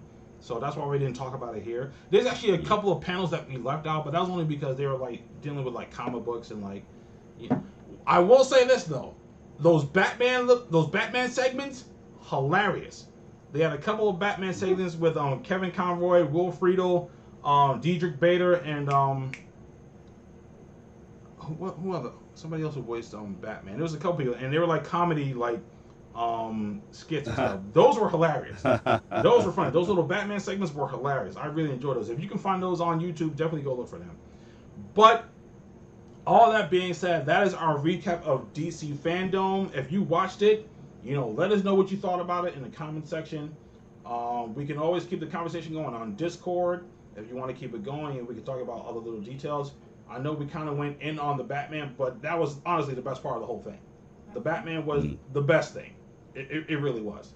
That trailer was so well put together, and it's something about a well-done trailer that really gets you hyped up. That was a well-done trailer for 25% of a movie. That was really well done. So, looking forward to the Batman. You can post your comments in the comment section. Let us know what you thought about everything else. What was your favorite part of DC Fandome if you watched it? What are you most looking forward to? What are you not looking forward to? Again, as I said in the beginning, I'll say here, you can find us on all the social media platforms, Facebook, Instagram, Discord. We don't have a Twitter, and we probably won't get one because Twitter is ridiculous. You can definitely find us individually through any of our social media links in the description box. We can all be found someplace. Again, hit the subscribe button. Hit the bell next to the subscribe button, so anytime we go live, you know when we do. That's right. It definitely helps. It definitely helps us, so we know exactly who's coming in. But normally, it's you guys that usually come in, our regulars. So I'm glad you guys are coming in and joining in and putting your input into the chat. Am I forgetting anything? The bell icon, ladies and gentlemen, the bell icon. God, that's too funny. So that way, it's over there. Do you have our metronomes ready? Do I have metronomes? Oh my God! Okay, so yeah. Look, man. Look, it's like I do it at a slow pace to be able to kind of sync up with everybody, but Kim seems to be like slower. I don't know. I want to say it fast, and I'm like, wait a second. Look, I just start them off, okay? I don't say the whole thing. I just start them. I told you haven't had choir rehearsal in a long time, okay? It hasn't worked out. Next week's episode, I don't know. You know what? We're gonna leave it up to you guys watching. We're gonna let you pick out what you want us to talk about. Again, next month is gonna be our watch party. As soon as we figure out all those other things, that'll be our watch party. It's gonna be a total ripping of a movie. We'll let you know what movie that is gonna be next month. But as far as like what you want us to talk about for next week's show, send us your suggestions and we'll look at them and we'll pick one and we'll talk about that for next week's show. Not forgetting anything else. I think we're pretty much it. We almost 3 hours. We covered a lot for DC Fandome. Again, a real good virtual Comic-Con. It was really good. Again, it obviously outshined San Diego. If you're gonna do a virtual Comic-Con, that's how you do it. Yeah, honestly. They also did a lot of promo for it too. Like every other. That's the other thing. Every other commercial, I was seeing a commercial for DC Fandome. Yeah. I don't think I saw one San Diego Comic-Con commercial. Because they relied too heavily on their names. Yeah. And the internet basically pushing everything around, and people weren't sharing the information. Now, I think New York is planning on doing a virtual one. We'll see how that goes. Even though DC Fandome was an online event, they advertised on television. Yep. Yeah. We saw commercials on TV for it. Like, they wasn't playing around. They really wasn't playing around. Like, so good job, DC. You've definitely done it. Yeah. Oh, you know what? We did have a subject that we were going to talk about. That's a good one, Daryl. Whitewashing in Hollywood is a good one. But we were going to talk about sequels that should not have been made. Ha! Sequels that should not have been made. That is going to be a good one. I'm going to start compiling my list later on tonight. Wow. Because there's some sequels out there. And should never existed. You know, I know people talk about reboots and remakes, but there's some sequels out there that should not have seen the light of day. Right. But we will keep whitewashing in Hollywood. We will keep that in the back burner. We will keep that on the list because all I gotta say is Gods of Egypt. That's all I gotta say, and you already know what I'm talking about. Like, And I had the nerve to watch that mess on TV one day just to see how bad it was. It was bad. It was so bad. Like that. You know, I actually did a fan casting of that, like, even before the movie came out. Like, I did a fan casting of Gods of Egypt. If you want to go to my YouTube channel, you can find it. But, like, we'll talk about whitewashing. But next week, we're going to tackle these sequels. Because... that's going to be fun. Woo-wee! Some of these sequels, man. Yeah, so get ready for that show next week. Get ready for that. But, thank you guys for tuning in. Thank you guys for getting at us in the chats. Your presence is always appreciated. Again, if you know someone that might be interested in, joining in on the chat, tell them where to go. Share the link. Let them come in on the live stream, and let's keep the conversation going. Okay, so let me. As always, the council has spoken. How we do? We did all right? We did good, boss? We was right, boss? We did it? We did good? All right, we will catch you guys next week. Thanks for tuning in. I hope you guys have a safe weekend. And take care. All right. Bye-bye, y'all.